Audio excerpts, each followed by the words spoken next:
The millionaire baby was losing weight every day, until the cleaning lady.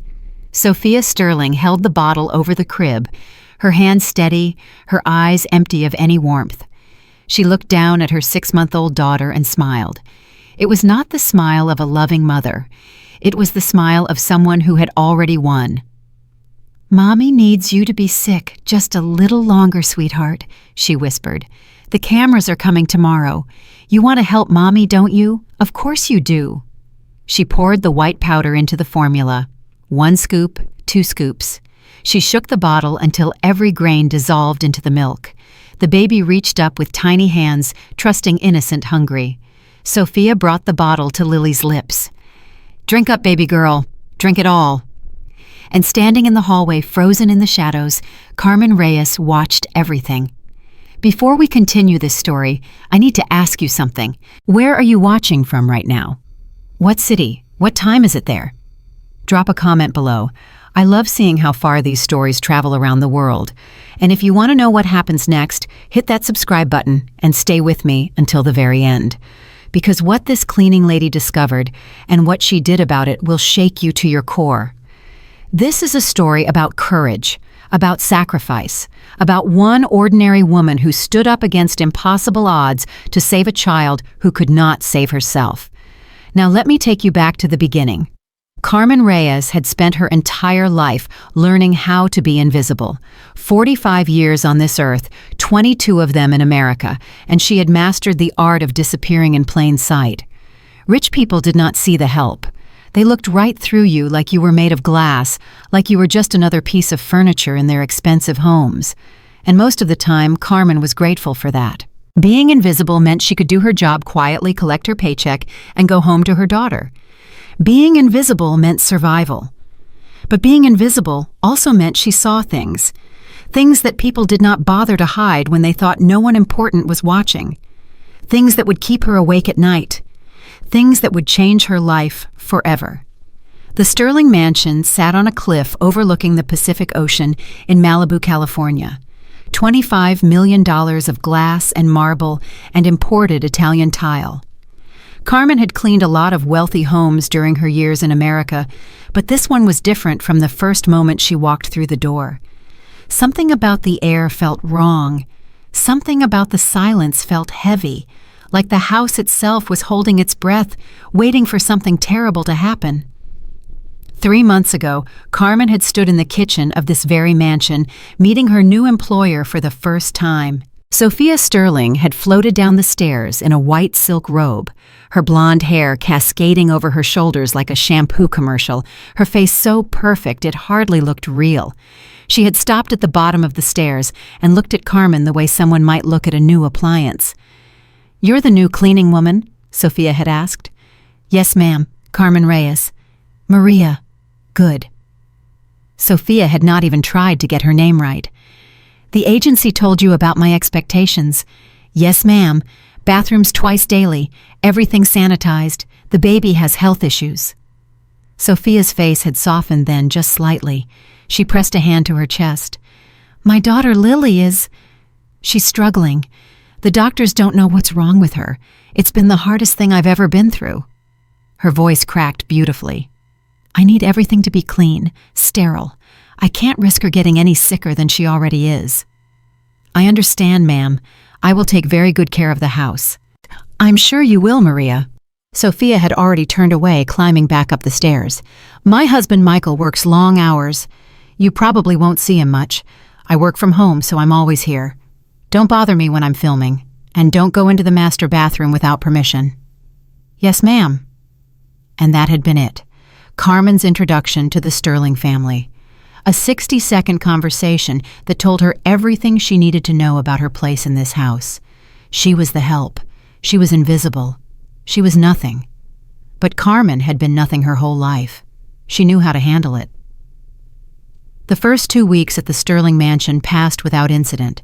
Carmen arrived each morning at 6:30 before the sun fully rose over the ocean.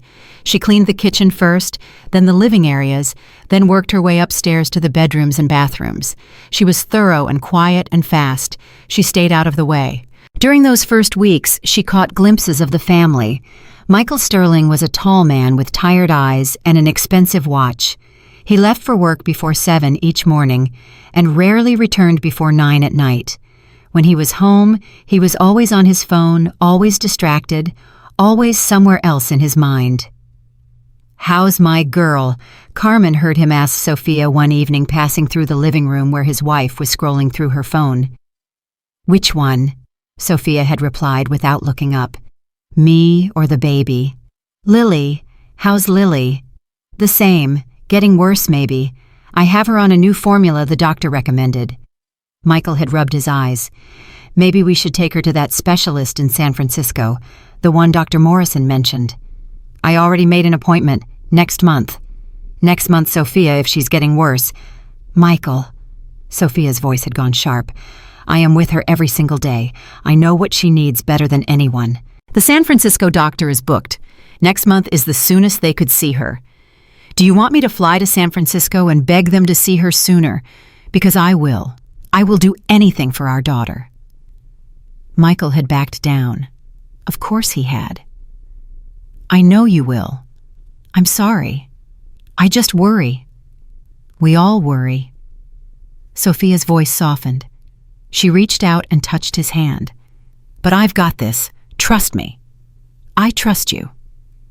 And he had walked away to his home office, and Sophia had gone back to her phone, and Carmen had kept scrubbing the kitchen counter like she had heard nothing at all. But she had heard. She heard everything. During those early weeks, Carmen also saw the baby.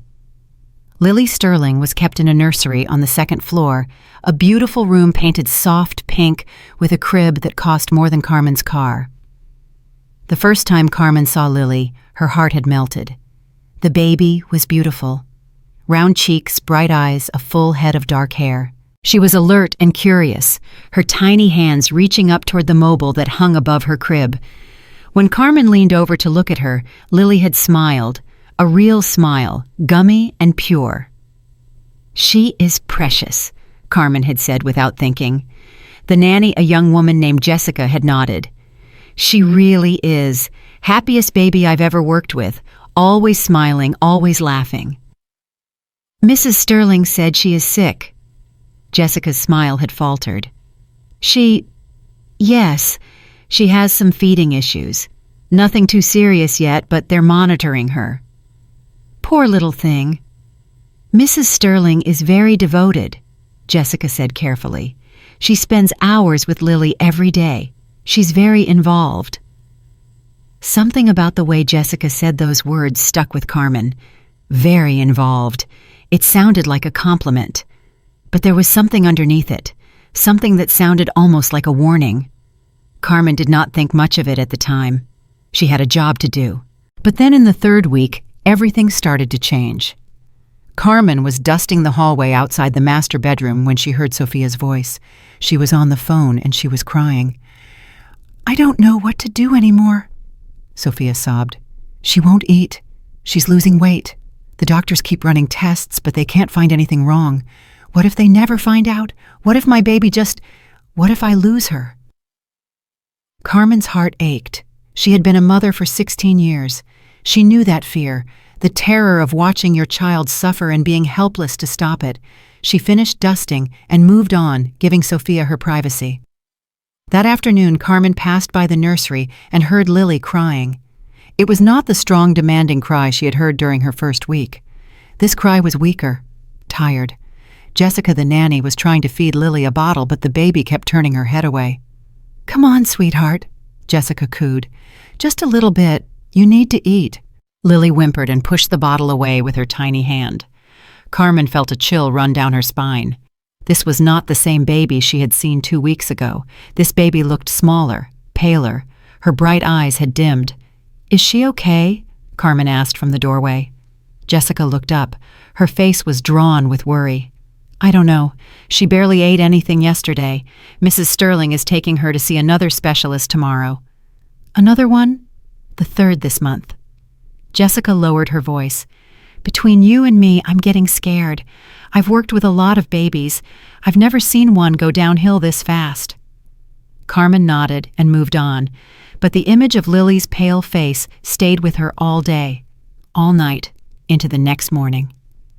Something was wrong with that baby, very wrong. The specialists came and went. Carmen would open the door for them, take their coats, offer them water, and then disappear into the background like she always did. She heard fragments of their conversations. Failure to thrive, unknown etiology, recommend further testing. She saw the worry on their faces when they left, the confusion. They could not figure out what was wrong with Lily Sterling. But Sophia always seemed strangely calm after they left, almost peaceful. Carmen noticed something else during those weeks. Sophia's behavior around the doctors was different from her behavior at other times. When the doctors were there, Sophia was tearful and desperate, clinging to their every word, asking 100 questions, the picture of a devoted mother in crisis. But the moment they left, something shifted. The tears dried up, the desperation faded, and Sophia would pick up her phone and start typing, her fingers flying across the screen, a small smile playing at the corners of her mouth. "Another dead end," Carmen heard Sophia say into her phone one day, right after a specialist had left. "No, they still can't figure it out. I know it's crazy, right? All these fancy doctors with their fancy degrees, and they've got nothing. But the content is performing really well. My engagement is through the roof." Carmen froze in the hallway, her dust rag suspended in midair. It's meant content. What was Sophia talking about? "The crying video I posted yesterday got 50,000 likes. Sophia continued. "People love a suffering mother. It's relatable. It's authentic. My agent says we should start thinking about a book deal. Can you imagine my story of fighting for my sick daughter? It would sell millions." Carmen felt sick. She backed away slowly, her mind racing. This woman was talking about her dying baby like she was a business opportunity. But Carmen pushed the thought away. She was being unfair. People cope with tragedy in different ways. Maybe throwing herself into work was how Sophia dealt with the stress. Maybe the phone calls were just her trying to distract herself from the pain. Carmen had no right to judge.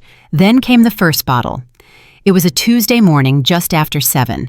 Carmen was emptying the trash in the master bathroom, a task she did every day without thinking. She pulled the trash bag out of the bin and felt something hard at the bottom. She reached in, pushing aside tissues and cotton balls and makeup wipes. Her fingers closed around a small glass bottle. Carmen pulled it out and looked at it. The label had been torn off, leaving only fragments of text. But Carmen recognized the shape.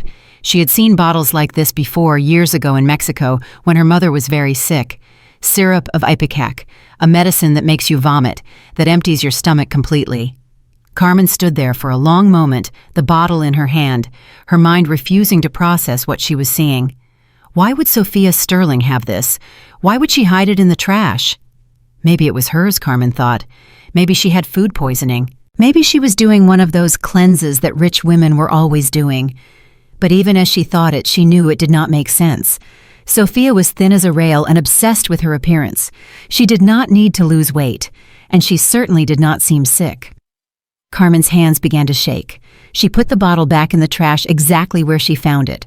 She tied the bag and carried it downstairs, her heart pounding so hard she could hear it in her ears. "You are imagining things," she told herself. "You are a cleaning lady. You don't know anything about these people and their problems. Mind your own business." But the question would not leave her mind. Why would a woman with a sick baby have a bottle that makes you vomit? That night, Carmen lay awake in her small apartment staring at the ceiling. Her daughter Bella was asleep in the bed across the room, her breathing slow and peaceful. Bella was 16 now, a junior in high school at the top of her class. She dreamed of going to Stanford. She wanted to be a lawyer. She wanted to change the world. Everything Carmen had done for the past 22 years was for Bella. Every floor she scrubbed, every toilet she cleaned, every wealthy person who looked right through her like she did not exist. She had swallowed her pride 1,000 times. She had bitten her tongue until it bled. She had made herself invisible so that her daughter could be seen. The job at the Sterling Mansion was the best Carmen had ever had. The pay was excellent. The benefits were generous. For the first time in her life, Carmen had health insurance. She had been able to save a little money each month for Bella's college fund. If Carmen lost this job, what would happen to Bella's dreams? To their future, Carmen turned over in bed and forced herself to stop thinking about the bottle.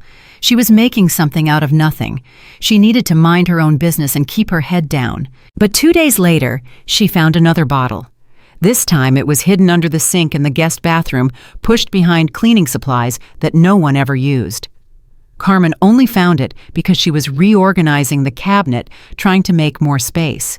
She pulled it out and held it up to the light.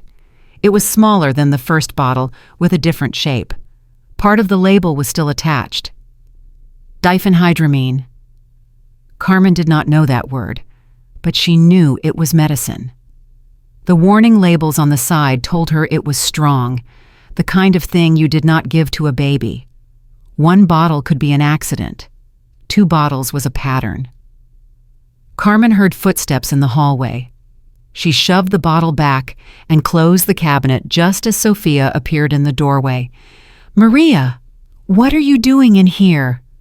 Carmen's heart was racing, but she kept her voice calm. "Just organizing the cabinet, Mrs. Sterling. It was getting cluttered." Sophia stared at her for a long moment. Her eyes were sharp, calculating. Then she smiled that perfect smile of hers. "That's very thorough of you, Maria. I appreciate that." "Thank you, ma'am." "Don't forget to clean the mirrors. I noticed a smudge yesterday." "Yes, ma'am. I'll take care of it." Sophia lingered in the doorway for another moment, her eyes scanning the bathroom like she was looking for something out of place. Then she turned and walked away, her heels clicking on the marble floor. Carmen let out a breath she did not know she had been holding. Her hands were trembling. Sophia knew. She knew Carmen had been in that cabinet. Did she know what Carmen had found? From that moment on, Carmen watched Sophia Sterling with new eyes. She noticed the way Sophia always fed Lily alone, sending Jessica the nanny away, closing the nursery door behind her. "I need bonding time with my daughter," Sophia would say. "It's important for her development." She noticed the way Lily always got worse after those private feeding sessions. The vomiting, the diarrhea, the crying that grew weaker every day. She noticed the locked drawer in Sophia's bathroom vanity, the late-night trips to the nursery when everyone else was asleep, the hushed phone calls behind closed doors, and she noticed Sophia's reaction when the doctors failed to find anything wrong. It was not relief. It was satisfaction. One night, about a month after Carmen started at the mansion, she forgot her phone charger and had to go back to retrieve it. The house was dark when she let herself in. Michael was traveling for business. Jessica had gone home hours ago. Carmen crept through the house quietly, not wanting to disturb anyone. She found her charger in the kitchen and was about to leave when she saw light coming from the living room. Sophia was sitting on the couch with her laptop open. Her face was illuminated by the screen, and she was so focused on whatever she was reading that she did not hear Carmen approach. Carmen knew she should leave. She should turn around and walk out and forget whatever she might see. But she did not. She took 1 step closer, then another, just close enough to see the screen. Sophia was reading a website. Carmen could see the headlines. How to induce vomiting without detection.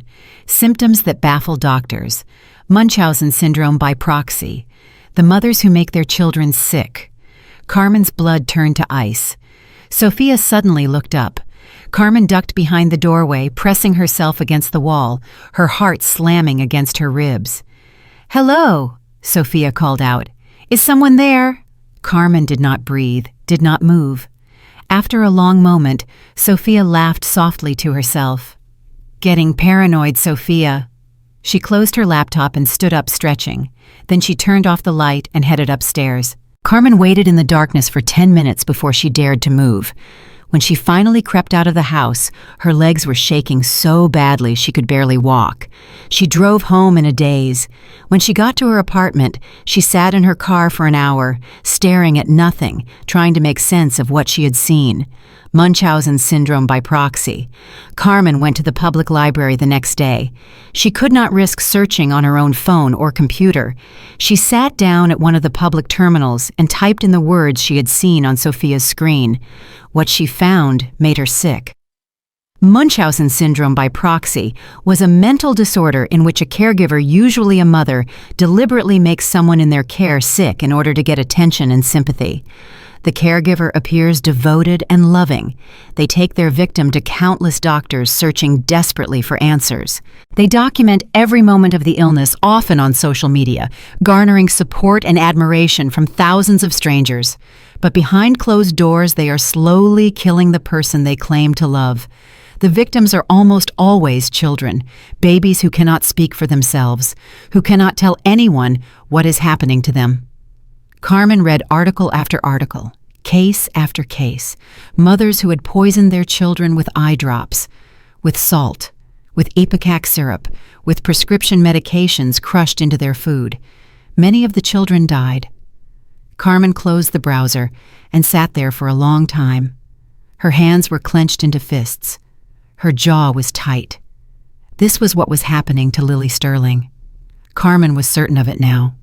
The bottles, the private feedings, the symptoms that no doctor could explain.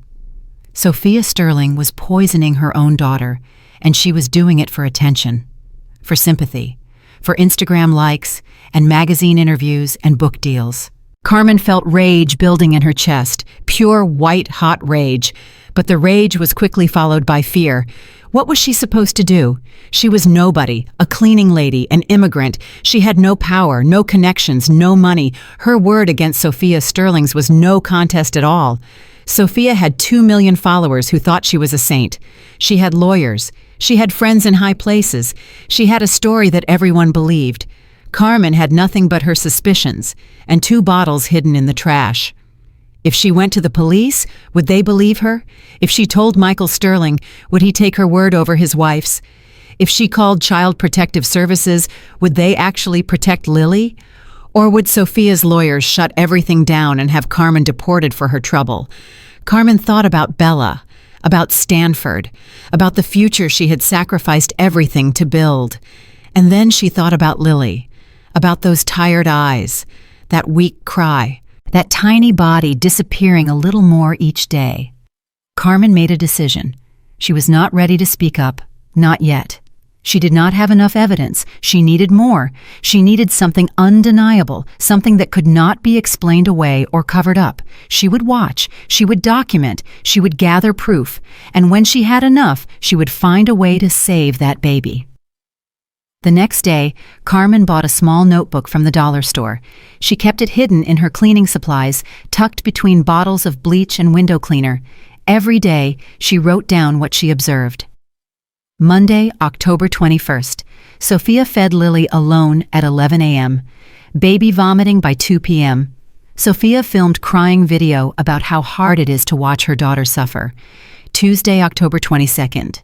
Found white powder residue in bottle in nursery trash. Lily refused to eat all day. Lost 2 more ounces according to scale in nursery. Wednesday, October 23rd. Overheard Sophia on phone discussing hospital photo opportunities. Said hospital gowns are good for sympathy. Thursday, October 24th. Michael came home early, asked Sophia why Lily seems worse. Sophia cried and said she is doing everything she can. Michael apologized for questioning her. Carmen also started taking photographs. She was careful, always making sure no one was watching. She photographed the bottles she found. She photographed the powder residue. She photographed the scale in the nursery, showing Lily's dropping weight. Her evidence was growing, but she knew it still was not enough. Meanwhile, Lily was fading away. The baby who had smiled at Carmen 2 months ago was gone. In her place was a ghost, a pale, thin, hollow-eyed creature who barely had the strength to cry anymore. Carmen started finding excuses to be near the nursery. She would clean the same window 3 times. She would reorganize the linen closet in the hallway, anything to be close to Lily, anything to watch over her. One afternoon, Sophia left for a charity luncheon. The nanny was downstairs taking a break. Carmen found herself alone on the 2nd floor. She pushed open the nursery door. Lily was lying in her crib, staring up at the ceiling with those dull, exhausted eyes. She did not turn her head when Carmen entered. She did not even seem to register that someone else was in the room. Carmen walked over to the crib and looked down at her. Her heart shattered into 1,000 pieces. This baby was dying. Slowly, quietly in this beautiful room, surrounded by expensive toys and designer clothes, and a mother who loved the attention more than she loved her child. I see you, little one, Carmen whispered in Spanish. I see what is happening to you, and I am not going to let her win. Lily's eyes moved. For the first time in days, they focused on something, on Carmen's face, and then slowly, painfully, Lily reached up with one tiny hand. Carmen took it. Those little fingers wrapped around hers, gripping with a desperation that broke her heart. It was like Lily was holding on to her last hope. I am going to save you, Carmen promised. I don't know how yet, but I promise. I am going to save you. Footsteps in the hallway. Carmen gently released Lily's hand and stepped back, grabbing a dust cloth, pretending to clean the window frame. Jessica appeared in the doorway. Oh, Maria, I didn't know you were in here. Just cleaning. The windows were dusty. Jessica nodded and walked over to the crib. She looked down at Lily and sighed. She barely moved all day. I tried to give her a bottle this morning, but she wouldn't take it. Carmen kept her voice neutral. She looks very sick. I know. Jessica lowered her voice. Can I tell you something between us? Carmen turned to look at her. Of course. Jessica glanced toward the door, making sure no one was coming. I've been doing this job for 7 years. I've worked with a lot of families, a lot of babies, and I've never seen anything like this. What do you mean? I mean, Jessica hesitated. Lily was fine when I started here, healthy, happy, and then out of nowhere she started getting sick.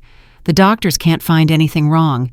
They've run every test imaginable, and Mrs. Sterling is always so worried, so devoted, But what? Jessica shook her head. I don't know. Something just feels off. The way Lily only gets worse after Mrs. Sterling feeds her. The way Mrs. Sterling seems almost excited when there's a new symptom to document. I can't explain it. I'm probably just being paranoid. You're not paranoid, Carmen said quietly. Jessica looked at her sharply. What?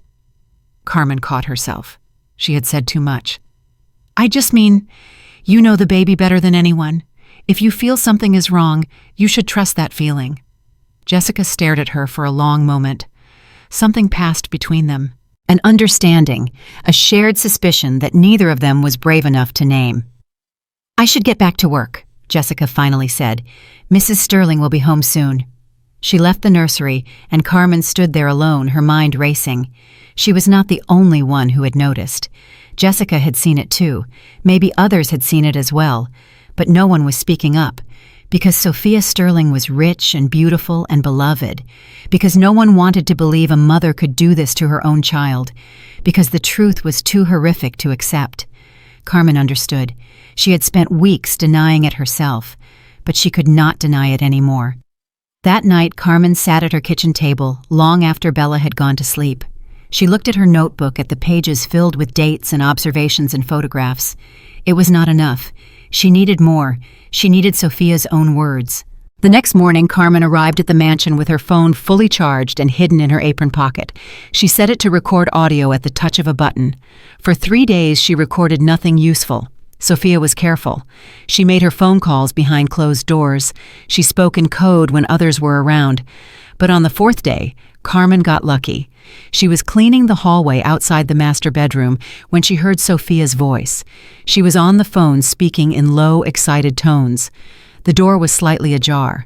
Carmen pulled out her phone and pressed record. Then she stood perfectly still and listened. Yes, she's worse today, Sophia was saying. Much worse. The doctors are completely baffled. They have no idea what's causing it. I'm starting to think we should push for a hospital admission. A pause. Sophia laughed. No, nothing too serious. Just enough to get some good photos. You know how it is. People respond to hospital beds. It's more dramatic. Carmen's blood ran cold. The engagement on my last post was incredible. 50,000 likes, 100,000 views. My agent says we should strike while the iron is hot. There's a journalist from People magazine who wants to do a feature, The Suffering Mother. Can you imagine? Another pause. Sophia's voice dropped lower, more conspiratorial. Between you and me, this has been the best thing that ever happened to my career. Before Lily got sick, I was just another mommy influencer, a dime a dozen. But now I'm special. Now people care. My followers are up 30%. The foundation has raised almost $2 million, and the book deal is looking more and more likely. Carmen felt like she might vomit. Yes, the money goes to research. Eventually, after administrative costs, which are quite high as you can imagine.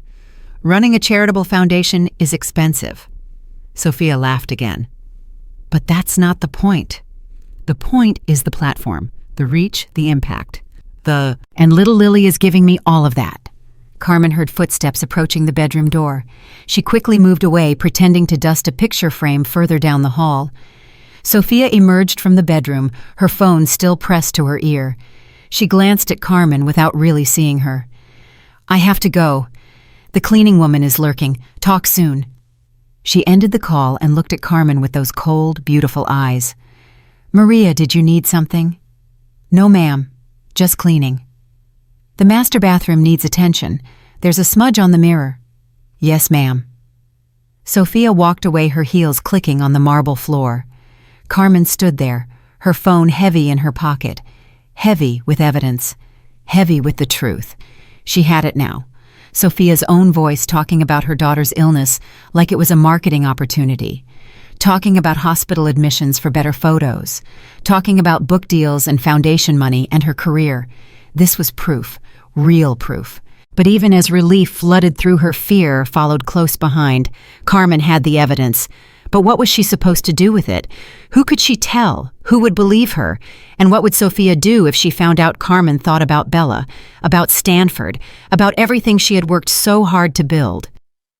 Then she thought about Lily, about that tiny hand reaching up to grip her finger, about those tired eyes begging for help. Carmen made her choice. She did not know how yet. She did not know when. But she was going to expose Sophia Sterling. She was going to save Lily, even if it cost her everything. That evening, Carmen went home and sat down at her kitchen table with her notebook and her phone. She played back the recording, listening to Sophia's voice, making sure it was clear enough to understand. It was. Every damning word. Carmen added the recording to her evidence. She wrote detailed notes about what she had heard when she had heard it, and where she had been standing. She was building a case brick by brick, piece by piece, but she still did not know who to give it to. Carmen spent the next week thinking about her options. The police, Child Protective Services, Michael Sterling, a lawyer, a journalist. Each option had risks. Each option could backfire. Each option could result in Carmen losing her job, her reputation, maybe even her freedom. Sophia had money. She had power. She had connections. Carmen had nothing but the truth. But sometimes the truth was enough. Carmen made a plan. She would gather more evidence. She would document everything. And when she had built a case that could not be denied, she would find a way to make someone listen. She did not know how long it would take. She did not know if she would succeed. But she knew she could not give up. Because somewhere in that mansion, a baby was dying. And Carmen Reyes was the only one who could save her. The next Monday, Carmen arrived at the Sterling mansion to find chaos. Michael Sterling's car was in the driveway at 7 a.m. That never happened. Carmen let herself in through the back door and found Jessica in the kitchen, her face pale. "What's going on?" Carmen asked. "Lily had a seizure last night," Jessica whispered. "They had to call an ambulance. She's at the hospital now." Carmen's heart stopped. "A seizure? Mrs. Sterling called me an hour ago. She's at the hospital with Lily. Mr. Sterling came home from his business trip early. He's upstairs packing a bag to take to the hospital." Carmen felt her legs go weak. She grabbed the counter to steady herself. Is she going to be okay?" "I don't know." Mrs. Sterling was crying on the phone. She sounded really upset. Of course she did, Carmen thought. The cameras would be there soon, the journalists, the sympathy. Heavy footsteps on the stairs. Michael Sterling appeared in the kitchen doorway. He looked terrible. His face was gray. His eyes were red. He was holding a small suitcase in one hand. "Maria," he said, barely seeming to see her, "I need you to stay here today. Keep the house clean. Answer the phone if anyone calls. Can you do that?" "Yes, sir. Of course." "Jessica, you should go home. I'll call you when we know more." Jessica nodded and gathered her things. Michael headed for the front door, then stopped. He turned back and looked at Carmen with hollow eyes. "She was fine yesterday," he said quietly. "Lily was fine. She smiled at me when I left for the airport. She smiled. And now—" He could not finish the sentence. He walked out, and the door closed behind him with a soft click. Carmen stood alone in the kitchen, her heart pounding. This was getting worse. Sophia was getting bolder. A seizure. Whatever she had given that baby, it was enough to cause a seizure. Carmen could not wait any longer. She could not gather more evidence. She could not keep watching from the shadows while that baby suffered. She had to act. But how? How could one invisible cleaning lady stand against a woman like Sophia Sterling? Carmen did not have an answer. But she knew one thing. Time was running out. And if she did not do something soon, Lily Sterling was going to die. Carmen stood in the empty kitchen for a long time after Michael left. The silence of the mansion pressed down on her like a weight. She could hear the clock ticking in the hallway. She could hear her own heart pounding in her chest. She could hear Lily's weak cry echoing in her memory. A seizure. That baby had a seizure. Carmen pulled out her phone and looked at the recording she had made. Sophia's voice. Sophia's own words. Proof that she was using her daughter's illness for fame and money. But was it enough? Would anyone believe that Sophia was actually causing the illness? The recording proved she was exploiting it. It did not prove she was creating it. Carmen needed more. She needed something undeniable. She looked around the empty kitchen, then up at the ceiling. The master bedroom was directly above her. Sophia's bathroom, the locked drawer. Carmen had never gone into that drawer. She had been too afraid. But Sophia was at the hospital. Michael was at the hospital. The house was empty. If there was ever a time to find the truth, it was now. Carmen climbed the stairs slowly, her legs trembling with every step. The master bedroom door was open. She walked inside, her eyes scanning the room. Everything was perfect as always. The bed was made, the curtains were drawn. Sophia's perfume lingered in the air. Carmen walked into the bathroom. The locked drawer was built into the vanity just below the sink. She had seen Sophia open it a few times, always with a small key she kept on a chain around her neck. But Sophia was not here, and maybe, just maybe, she had left the key behind. Carmen searched the bathroom. She opened cabinets. She looked in drawers. She checked the medicine cabinet. Nothing. Then she saw it. A small dish on the counter, the kind meant for holding jewelry. And inside the dish, half hidden under a pair of earrings, was a tiny silver key. Carmen's hand was shaking as she picked it up. She walked over to the locked drawer and inserted the key. It turned with a soft click. She pulled the drawer open.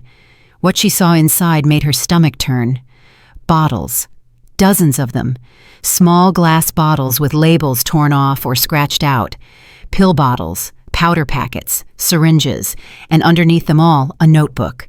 A leather-bound journal with Sophia's initials embossed on the cover. Carmen picked up the journal and opened it. Her eyes scanned the pages and her blood ran cold. The journal was a log, a detailed, meticulous log of everything Sophia had given Lily. Dates, times, dosages, effects. October 3rd, 2 drops of Ipecac in morning bottle. Vomiting began at 11 a.m., lasted 3 hours. Good footage for Instagram. October 7th, increased dose to 4 drops. Vomiting more severe. Doctor visit scheduled for tomorrow. Need to look exhausted and worried. October 12th, added crushed antihistamine to evening bottle. Baby very drowsy. Slept 14 hours. Michael noticed and seemed concerned. Good. October 18th, baby not responding to Ipecac as strongly. Need to try something new. Research laxatives. Carmen could not breathe. The pages blurred before her eyes. She flipped forward, reading entry after entry, each one more horrifying than the last. October 25th, tried new combination. Ipecac plus antihistamine plus small amount of laxative. Very effective. Baby extremely ill. Might need hospital. Perfect timing for People magazine interview. October 28th, hospital admission. Doctor very concerned. Ran many tests. Found nothing. I cried for the cameras. Best performance yet. November 1st, baby still in hospital, getting lots of attention, flowers and cards arriving daily. My followers are sending money to the foundation, almost at 2 million. November 3rd, baby released from hospital. Doctor said she was stable, need to make her sick again soon. The attention is starting to fade. November 10th, increased all doses. Baby had seizure, ambulance called. Michael came home. This is it. This is the big moment. Carmen dropped the journal like it was on fire. Her hands were shaking. Her whole body was shaking. This was not a suspicion anymore. This was not a theory.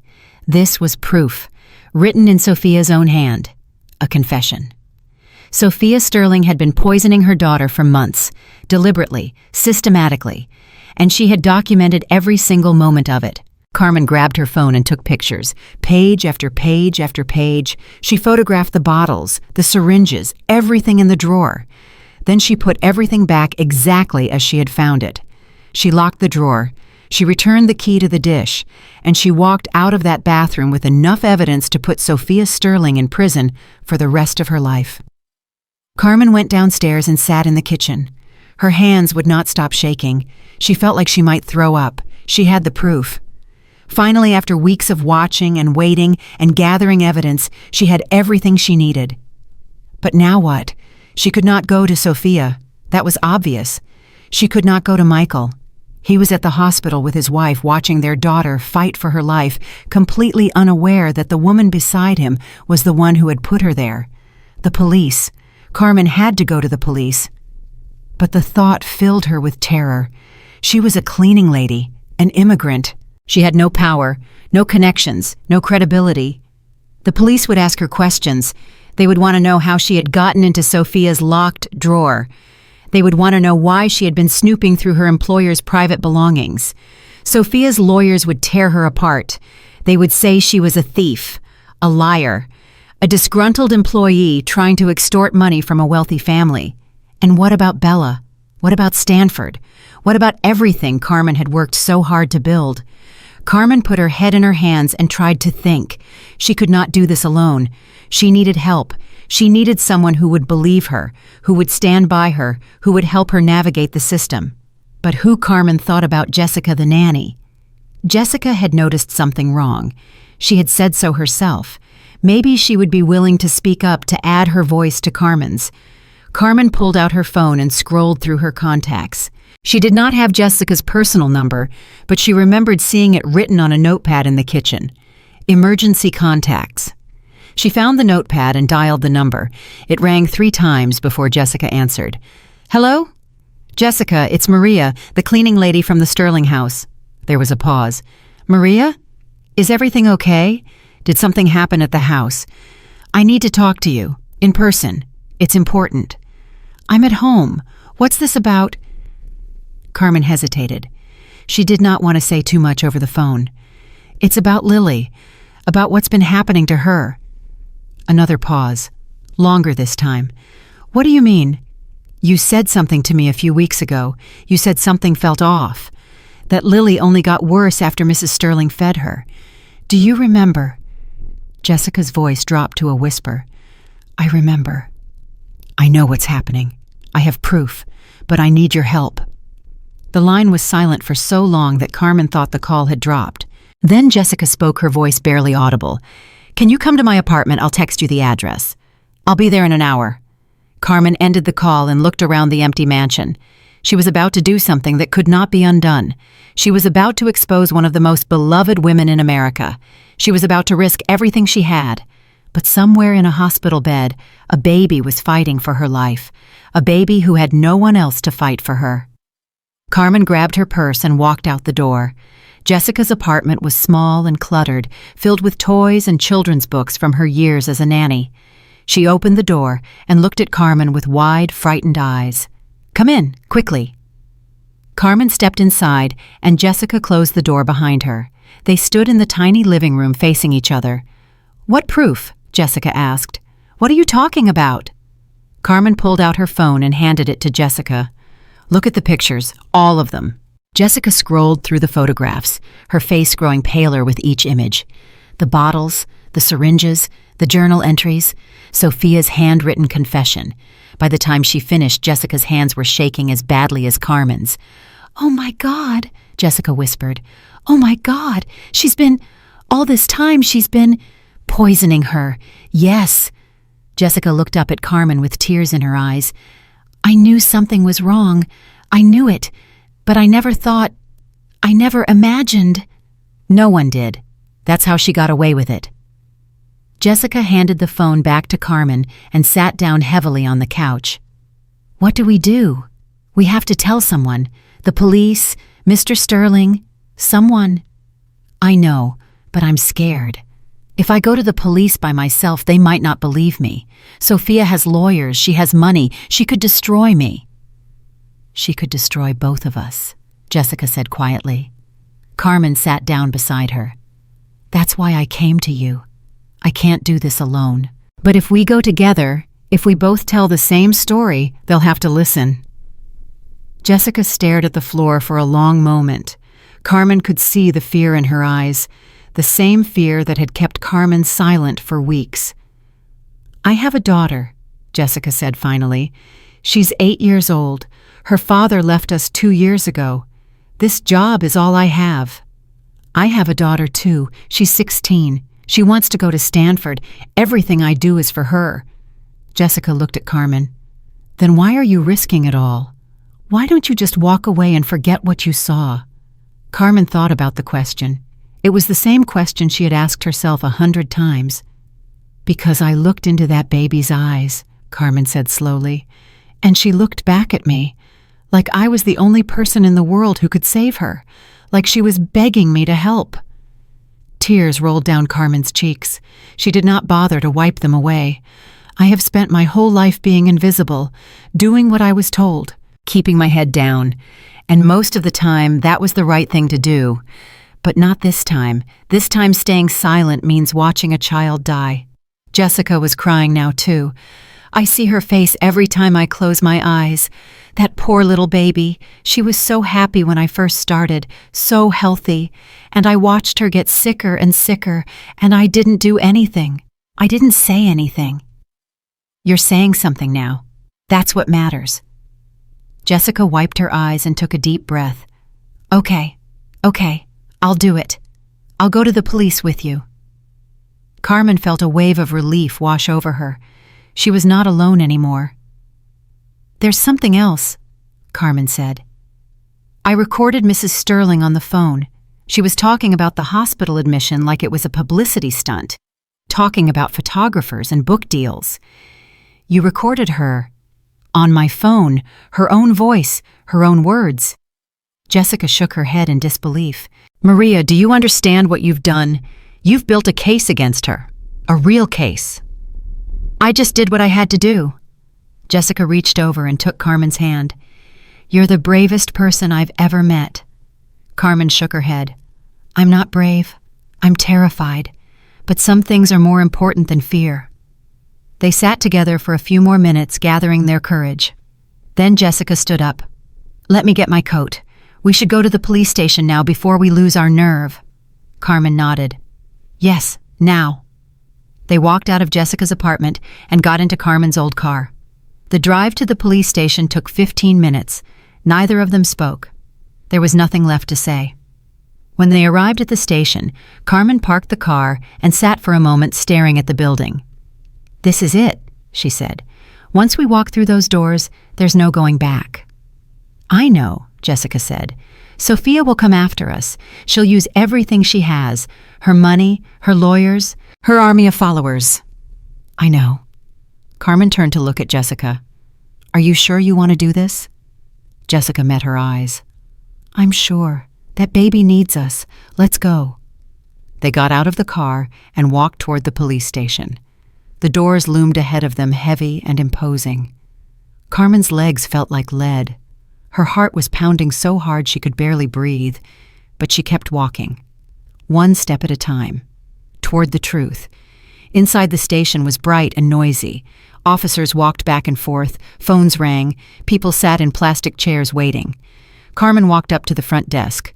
A bored-looking officer glanced up at her. "Can I help you?" Carmen took a deep breath. "I need to report a crime. Child abuse." The officer's expression changed immediately. He sat up straighter, suddenly alert. "Child abuse. Who's the victim?" "A 6-month-old baby. Her name is Lily Sterling, and her mother has been poisoning her." The officer stared at Carmen for a long moment. Then he picked up his phone. "Detective Thompson, can you come to the front desk? We have a situation." A few minutes later, a tall woman with sharp eyes and graying hair appeared. She looked at Carmen and Jessica with a mixture of curiosity and wariness. "I'm Detective Rachel Thompson. You're reporting child abuse?" "Yes," Carmen said. "But it's not just abuse. It's attempted murder, and I have proof." Detective Thompson raised an eyebrow. "Proof?" Carmen pulled out her phone. "Photos, recordings, everything you need." The detective looked at the phone, then back at Carmen. "Follow me." She led them to a small interview room and closed the door. They sat down at a table, and Detective Thompson took out a notepad. "Start from the beginning. Tell me everything." And Carmen did.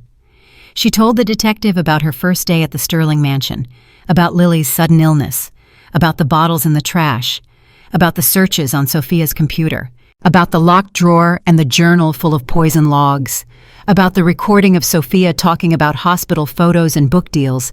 She showed the detective every picture. She played the recording. She laid out her entire case piece by piece while Detective Thompson listened in silence. When Carmen finished, the room was quiet. The detective stared at the phone screen for a long moment. "This journal," she said finally. "You're sure it's Mrs. Sterling's handwriting?"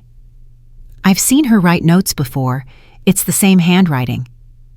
"And you're sure you didn't tamper with anything? Move things around?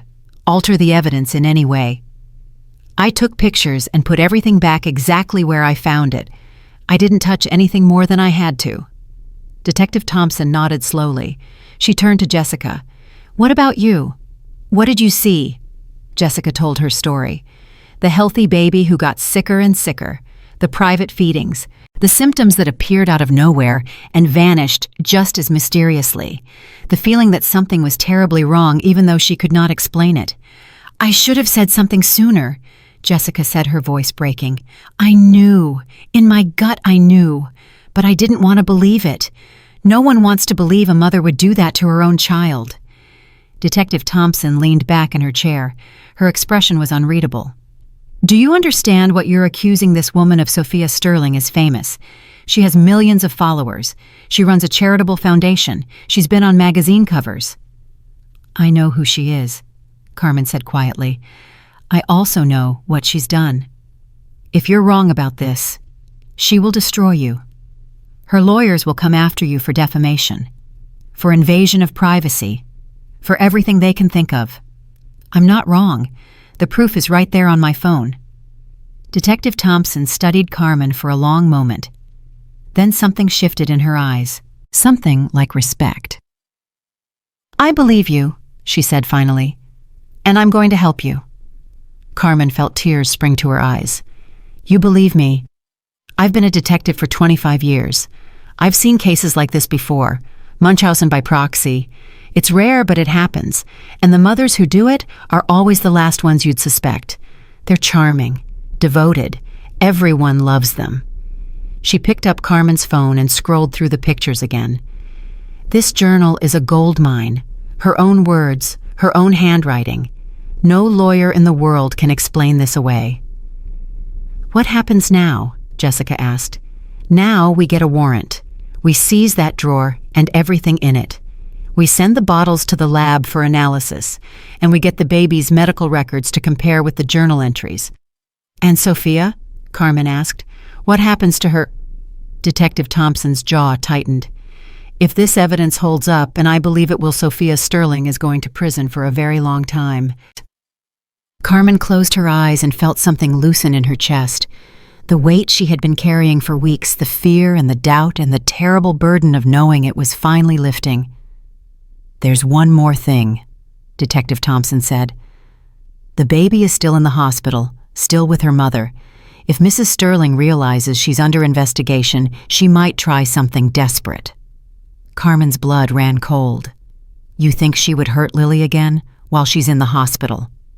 I think a woman who would poison her own child for Instagram likes is capable of anything. We need to move fast. Detective Thompson stood up. I'm going to make some calls. Get the warrant started. You two stay here. Don't talk to anyone. Don't call anyone. And whatever you do, don't go back to that house. She walked out of the room, leaving Carmen and Jessica alone. They sat in silence for a long time. The fluorescent lights buzzed overhead. The clock on the wall ticked away the seconds. We did it, Jessica said finally. We actually did it. Carmen nodded, but she could not shake the feeling of dread in her stomach. Sophia was still at the hospital, still with Lily, and if she found out what was happening, if she realized her perfect life was about to come crashing down, there was no telling what she might do. The door opened, and Detective Thompson came back in. Her face was grim. We have a problem. Carmen's heart dropped. What kind of problem? I just got off the phone with the hospital. Mrs. Sterling checked Lily out against medical advice about an hour ago. She said she was taking her home. She took Lily home? Jessica looked horrified. But the doctors said she wasn't stable yet.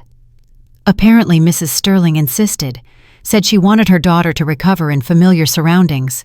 Carmen stood up so fast her chair fell over. We have to get to that house, now, before she does something. Detective Thompson held up her hand. We're sending units to the mansion right now, but I need you to understand something. If Mrs. Sterling has any idea what's coming, she might be dangerous. She might be cornered, and cornered people do desperate things. I don't care, Carmen said. That baby is in danger. Every second we waste is another second Sophia has to hurt her. The detective looked at Carmen for a long moment. Then she nodded. Come with me, but you stay in the car. You don't approach the house until we say it's safe. Understood? Understood. They ran out of the police station and piled into Detective Thompson's unmarked car. 2 patrol cars followed behind them, sirens wailing. The drive to the Sterling mansion took 12 minutes. 12 minutes of Carmen staring out the window, her heart pounding, her mind racing with terrible possibilities. What if they were too late? What if Sophia had already done something? What if Lily was already gone? The mansion came into view, its glass walls gleaming in the afternoon sun. It looked so peaceful, so perfect. No one would ever guess that behind those beautiful walls, a monster had been hiding in plain sight. Detective Thompson pulled up to the gate and punched in the code Carmen had given her. The gate swung open. They drove up the long driveway and stopped in front of the house. The patrol cars parked behind them. Officers jumped out, hands on their weapons. Stay here, Detective Thompson said to Carmen and Jessica. I mean it. She got out of the car and walked toward the front door with 2 officers flanking her. She rang the doorbell, waited, rang again. No answer. Carmen watched from the car, her hands pressed against the window. Her breath fogged the glass. Detective Thompson tried the door. It was unlocked. She pushed it open and stepped inside. For a long moment, nothing happened. The officers disappeared into the house. The silence stretched on. Then Carmen heard something that made her blood run cold. A scream. It was coming from inside the house. A woman's scream, high and desperate, and filled with rage. Carmen was out of the car before she knew what she was doing. She ran toward the front door, ignoring Jessica's shouts behind her. She burst through the entrance and stopped dead in her tracks. Sophia Sterling was standing in the middle of the living room, her hair wild, her eyes blazing. She was holding Lily in her arms, and in her other hand, she was holding a knife. Carmen froze in the doorway. Her legs refused to move. Her lungs refused to breathe. All she could see was the knife in Sophia's hand and the tiny baby pressed against her chest. Detective Thompson had her gun drawn, aimed at Sophia. The 2 officers flanked her, their weapons also raised. But nobody moved. Nobody dared. Put down the knife, Mrs. Sterling.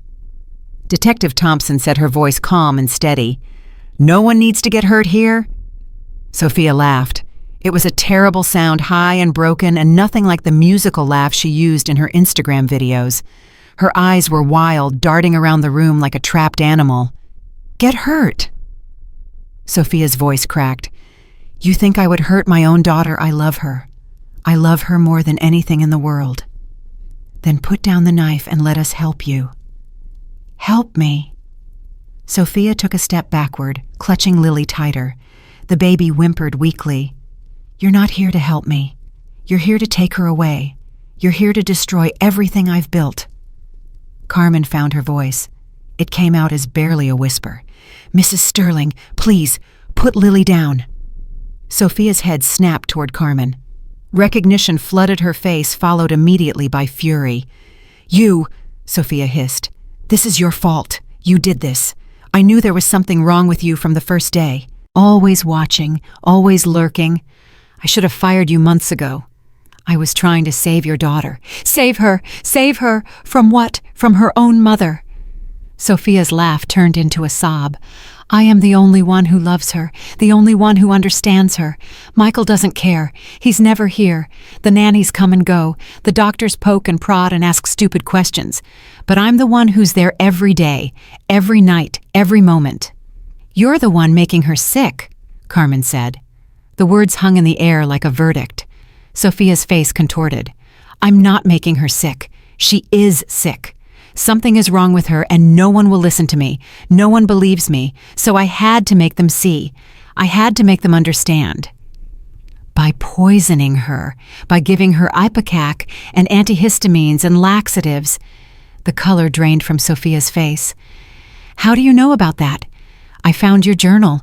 I found everything. For a moment, Sophia was completely still. Then something shifted in her eyes. The wild desperation faded, replaced by something colder, something calculating.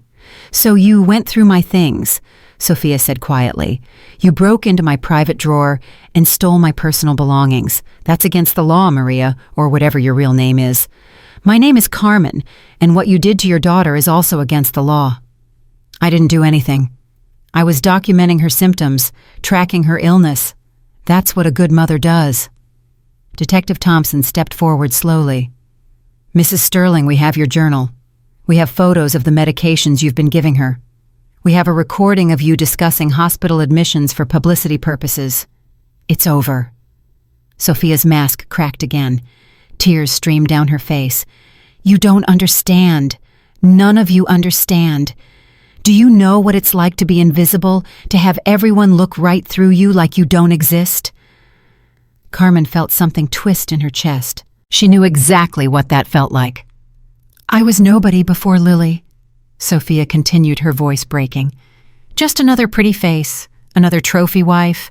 Michael worked all the time.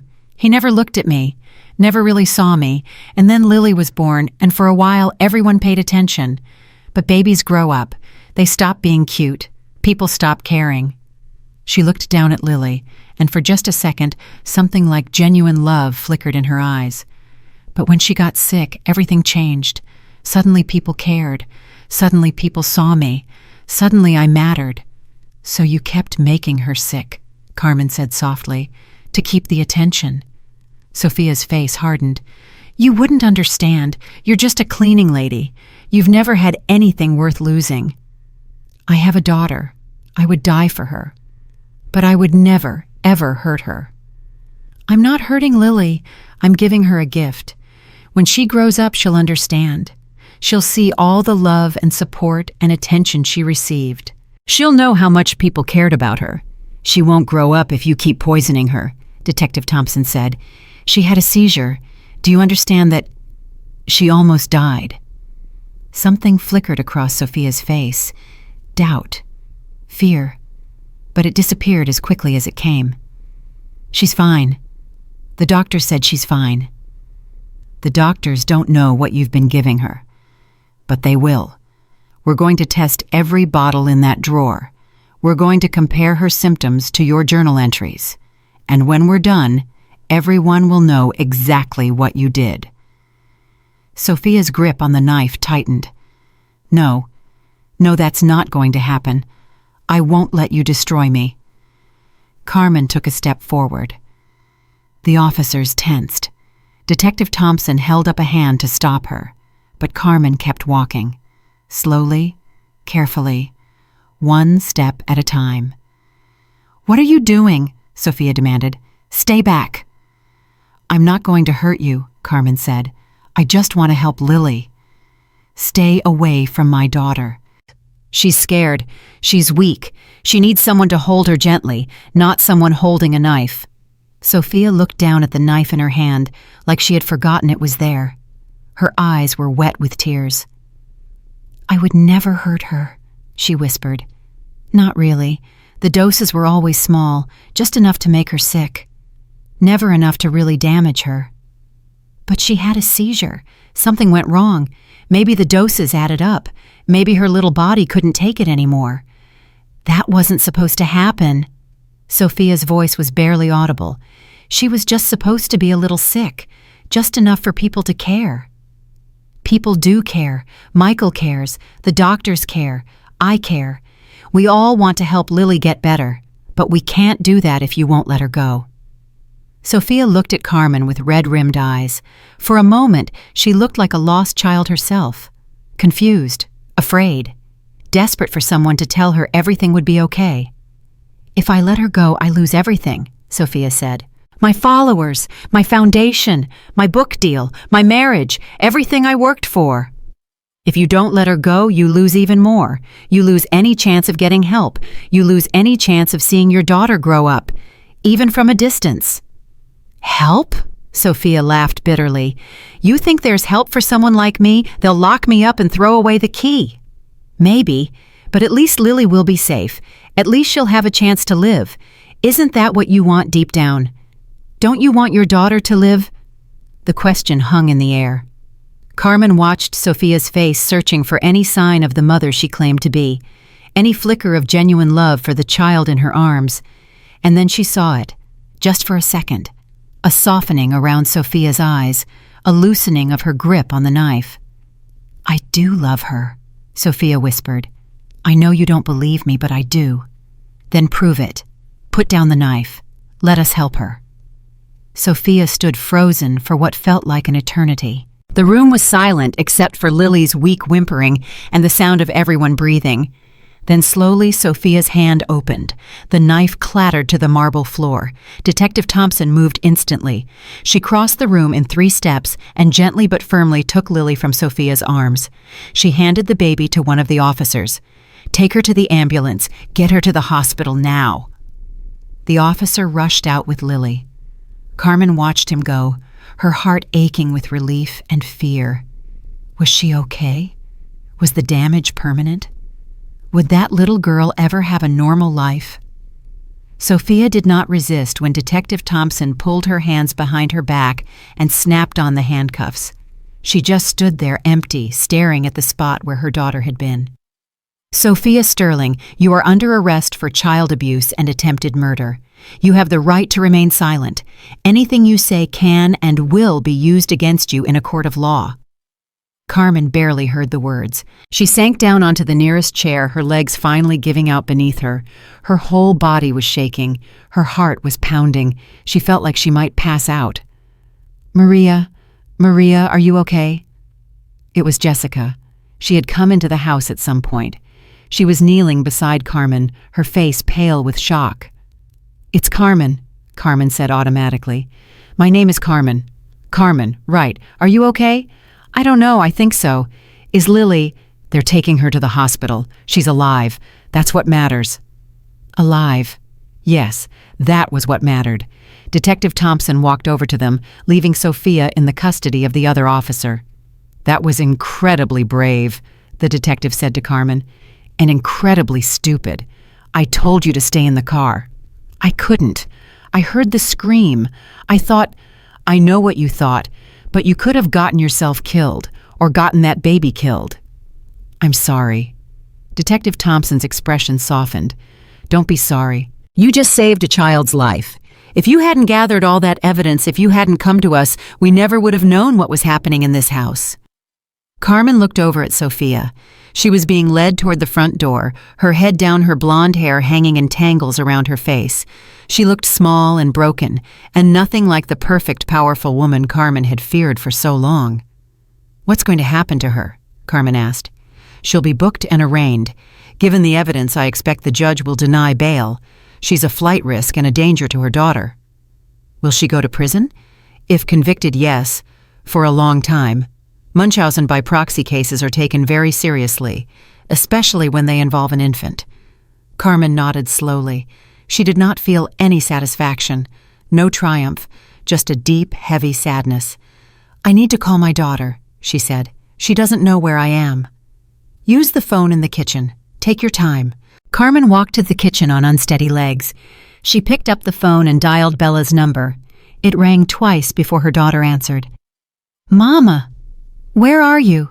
You were supposed to be home hours ago." The sound of Bella's voice broke something inside Carmen. The tears she had been holding back finally came pouring down her face in hot streams. "Mama, are you crying? What's wrong?" "I'm okay, mija. I'm okay. Something happened at work. I'll tell you everything when I get home." "You're scaring me. What happened?" "I did something brave today. Or stupid. Maybe both." "Mama." "I love you, Bella. You know that, right? Everything I do, every single thing, it's all for you." "I know, Mama. I love you too." Carmen hung up the phone and stood in the kitchen crying silently. She cried for Lily, who had suffered so much in her short life. She cried for Sophia, who was so desperate for attention that she had destroyed her own child. She cried for herself, for the fear she had carried for weeks, for the risk she had taken, for the relief of finally being able to let it all go. "Carmen?" She turned around. Michael Sterling was standing in the kitchen doorway. His face was gray. His eyes were red. He looked like a man who had just watched his entire world collapse. "Mr. Sterling, I'm sorry. I'm so sorry." "The detective told me what you did, what you found." Carmen did not know what to say. I didn't want to believe it either. For a long time I hoped I was wrong. Michael walked slowly into the kitchen. He moved like an old man, like every step cost him something. "I should have seen it. I'm her husband. I live in this house. I should have known. She was very good at hiding it. She fooled everyone. Not you. I got lucky. I found something she didn't expect me to find." Michael shook his head. "It wasn't luck. The detective said you spent weeks gathering evidence, taking pictures, making recordings. You risked your job. You risked your safety. You could have just walked away and pretended you didn't see anything. I couldn't do that. Why not Lily isn't your child? This isn't your family. Why did you care so much?" Carmen thought about the question. She had asked herself the same thing 100 times. "I'm a mother," she finally said. "When I looked at Lily, I saw my own daughter. I saw every child who ever needed someone to protect them. I couldn't walk away from that." Michael was quiet for a long moment. When he spoke again, his voice was thick with emotion. "Thank you. I know that doesn't begin to cover it, but thank you. You should go to the hospital. Be with your daughter." "I'm going now. The detective said she's stable. They're running tests to see what Sophia gave her." He stopped. His jaw tightened. Carmen could see him fighting to hold himself together. "I thought I knew her. We've been married for 5 years. I thought I knew who she was. Sometimes we only see what people want us to see. How do I explain this to Lily when she grows up? How do I tell her that her own mother—" He couldn't finish the sentence. Carmen understood. Some truths were too heavy to carry. "You'll find a way," Carmen said. "You'll love her enough to make up for everything she lost. That's all you can do." Michael nodded slowly. He reached out and took Carmen's hand, squeezing it gently. "I meant what I said before. If there's anything you need, anything at all, I want to help. Your daughter's college, a new car, a house, whatever it is, just ask." "I don't need anything, Mr. Sterling. I just need Lily to be okay." "She will be. Because of you." He let go of her hand and walked out of the kitchen. A moment later, Carmen heard his car start in the driveway. She stood alone in the empty house, surrounded by all that wealth and luxury, and she felt nothing but exhaustion. The adrenaline was fading. The reality of what had happened was starting to sink in. Detective Thompson appeared in the doorway. "We're going to need you to come to the station tomorrow to give a formal statement. Can you do that?" "Yes, of course. And we'll need access to all the photos and recordings on your phone. We'll make copies and return it to you." Whatever you need." The detective studied Carmen with something like admiration. "You know, in 25 years of doing this job, I've seen a lot of people look the other way. A lot of people who didn't want to get involved, didn't want to make waves, didn't want to risk their comfortable lives. I was one of those people for a long time. But when it mattered, you stepped up. That's rare. That's special." Carmen shook her head. "I'm not special. I'm just a cleaning lady." "No," Detective Thompson put a hand on Carmen's shoulder. "You're a hero. Don't ever let anyone tell you different." Carmen drove home as the sun was setting over Los Angeles. The sky was painted orange and pink, but Carmen barely noticed. Her mind was still in that mansion, still seeing Sophia's wild eyes, still hearing Lily's weak whimper. When she pulled into the parking lot of her apartment building, Bella was waiting outside. The moment Carmen got out of the car, her daughter ran to her and threw her arms around her. "Mama, I was so worried. You were crying on the phone. What happened?" Carmen held her daughter tight, breathing in the familiar scent of her shampoo, feeling the solid warmth of her body. This was real. This was good. This was what mattered. "Let's go inside. I'll tell you everything." They went up to their small apartment, and Carmen sat Bella down at the kitchen table. She made 2 cups of tea the way she always did when they needed to have a serious conversation. Then she told her daughter everything. Bella listened in silence, her eyes growing wider with each revelation. When Carmen finished, Bella was crying. "Mama, you could have been killed. That woman had a knife." "I know. You should have let the police handle it. I know. But you saved that baby's life." Carmen nodded, her own eyes wet again. "I had to try. I couldn't just stand there and watch." Bella reached across the table and took her mother's hands. "You're the bravest person I know." "I don't feel brave. I feel scared. I feel tired. I feel like I'm going to wake up tomorrow and realize this was all a dream." "It's not a dream, Mama. You did something amazing today. You stood up against a powerful woman who could have destroyed you, and you won." "I didn't win anything. A baby almost died. A family is destroyed. A woman is going to prison. But Lily is alive. She has a chance now, because of you." Carmen squeezed her daughter's hands. "When did you get so wise?" Bella smiled through her tears. "I learned from the best." That night, Carmen could not sleep. She lay in bed staring at the ceiling, replaying the day's events over and over in her mind. She thought about Sophia's face when the knife fell from her hand, the emptiness in her eyes, the complete collapse of the mask she had worn for so long. She thought about Michael Sterling standing in that kitchen trying to understand how his life had fallen apart so completely. She thought about Lily so small and fragile, fighting for her life in a hospital bed. And she thought about herself, about the cleaning lady who had spent her whole life being invisible, who had finally chosen to be seen. It had cost her so much. The job was gone. The security she had built was gone. The quiet, careful life she had constructed over 22 years was gone. But Lily was alive, and that was worth everything. Carmen finally fell asleep sometime after midnight. Her dreams were troubled, full of crying babies and flashing knives and Sophia's wild eyes. But somewhere in those dreams, there was also hope, a small fragile hope like a candle flame in a dark room. Tomorrow would bring new challenges. The police statement, the media attention, the lawyers and the trial, and the endless questions. But Carmen had survived today. She had faced her fears and done what she knew was right. Whatever came next, she could handle it. She was not invisible anymore. The morning came too soon. Carmen's phone started ringing at 6 o'clock, pulling her from a restless sleep filled with nightmares she could not quite remember. She reached for the phone with heavy eyes and saw an unknown number. "Hello. Is this Carmen Reyes?" A woman's voice, sharp and professional. "Who is this?" "My name is Linda Chen. I'm a reporter with the Los Angeles Times. I'm calling about the Sophia Sterling case. Do you have a comment?" Carmen sat up in bed, her heart suddenly pounding. "How did you get this number?" "Mrs. Reyes, the story is going to break in a few hours. Everyone is going to want to talk to you. I'm offering you the chance to tell your side first." "I have nothing to say." "The public deserves to know the truth about what happened in that house. You're a hero, Mrs. Reyes. People want to hear from you. I'm not a hero. I'm just a cleaning lady. A cleaning lady who exposed one of the most shocking cases of child abuse in California history. That's a story people want to hear. Carmen hung up the phone. Her hands were shaking.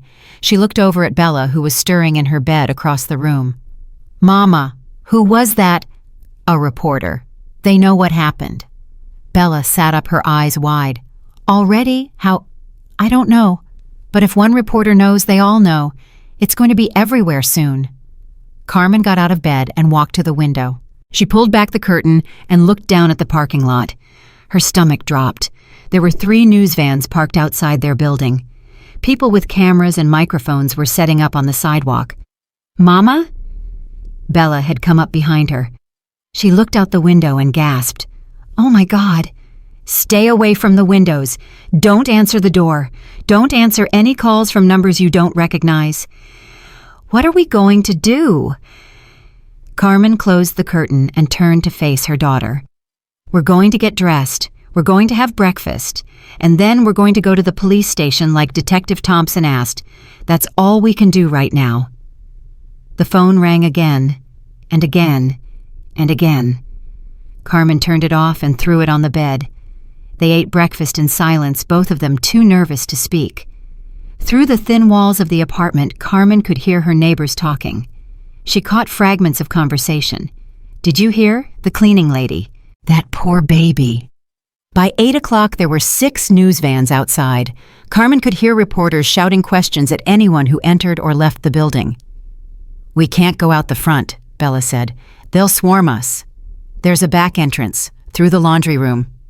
They gathered their things and crept down the hallway past the elevators, past the curious faces of neighbors who stared at them with a mixture of sympathy and fascination. Carmen kept her head down and her arm around Bella. The laundry room was empty. They slipped out the back door and into the alley behind the building. Carmen's old car was parked on the next street over. They walked quickly, not running, trying not to draw attention. They made it to the car without being spotted.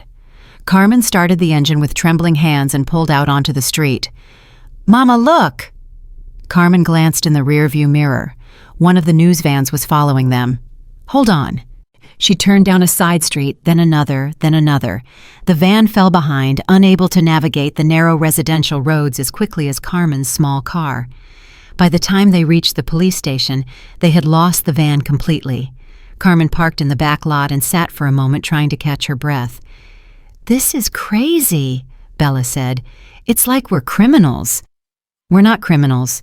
We're just people the media wants to talk to. It feels the same. Carmen looked at her daughter. Bella was 16 years old, on the verge of adulthood, but right now she looked like a scared child. Carmen reached over and took her hand. I'm sorry, mija. I didn't mean for any of this to touch you. It's okay, Mama. I'm proud of you. I just wish... Wish what? I wish we could go back to being invisible. Carmen squeezed her hand. So do I. But we can't. We have to see this through. They got out of the car and walked into the police station. Detective Thompson was waiting for them in the lobby. I saw the news vans outside your building this morning, the detective said. I'm sorry. These things have a way of leaking. How did they find out so fast? Someone at the hospital probably talked, or one of the officers. It's impossible to keep something like this quiet for long. She led them through the station to a small conference room. Coffee and donuts were laid out on the table. Help yourself. This is going to take a while.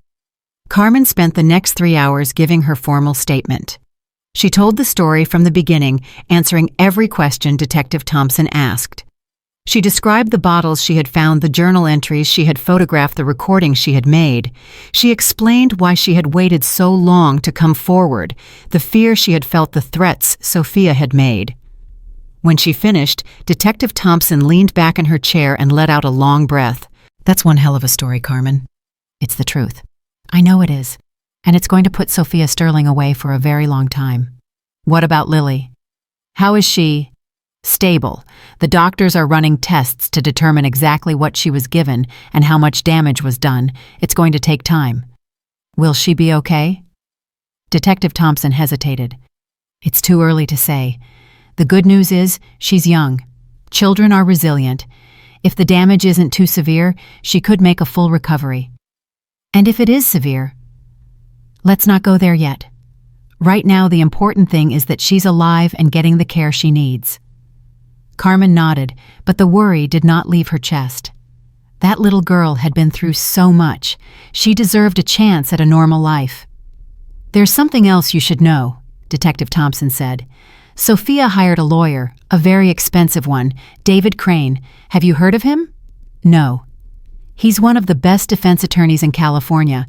He's gotten a lot of guilty people off over the years. How can he defend her? The evidence is overwhelming. That's what defense attorneys do. They find holes, they create doubt, they attack the credibility of witnesses. Carmen felt a chill run down her spine. You mean he's going to attack me? I mean he's going to try. He's going to dig into your past, your immigration status, your work history, anything he can use to make you look unreliable. My immigration status is fine. I've been a legal resident for 22 years. I know, but that won't stop him from implying otherwise, from making the jury wonder. Bella spoke up for the first time. That's not fair. My mother saved that baby's life. Fair has nothing to do with it. This is a trial. The defense will do whatever it takes to win. Carmen sat in silence, absorbing this new reality. She had known there would be consequences. She had known it would be hard. But she had not fully understood what she was up against. What do I do? She asked. You tell the truth. That's all you can do. The evidence speaks for itself. The journal, the recordings, the medical tests, no amount of legal maneuvering can make that disappear. But if he makes the jury doubt me, then we'll deal with that. You're not alone in this, Carmen. The prosecution is building a strong case, and you have something Sophia Sterling doesn't have. What's that? Oh, credibility. You're a working mother who risked everything to save a child. That's powerful.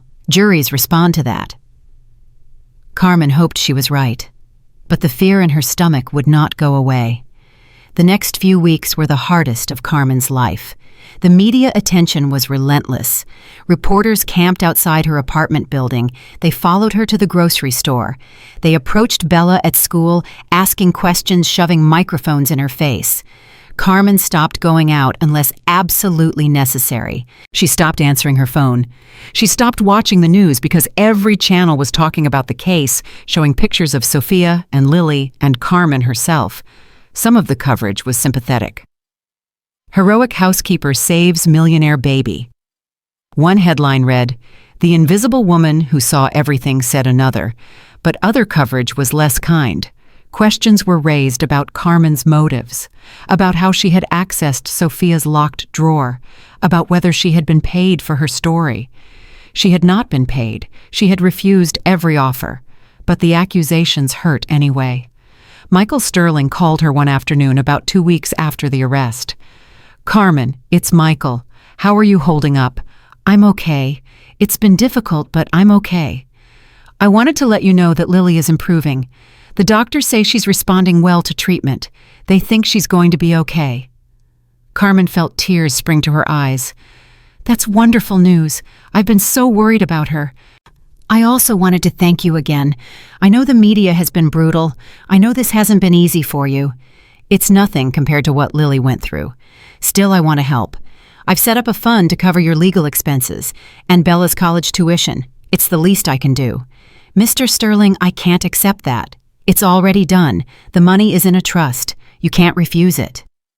Carmen was silent for a moment, overwhelmed by the gesture. "Why are you doing this?"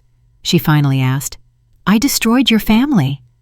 "No, Sophia destroyed our family. You just showed us the truth. There's a difference."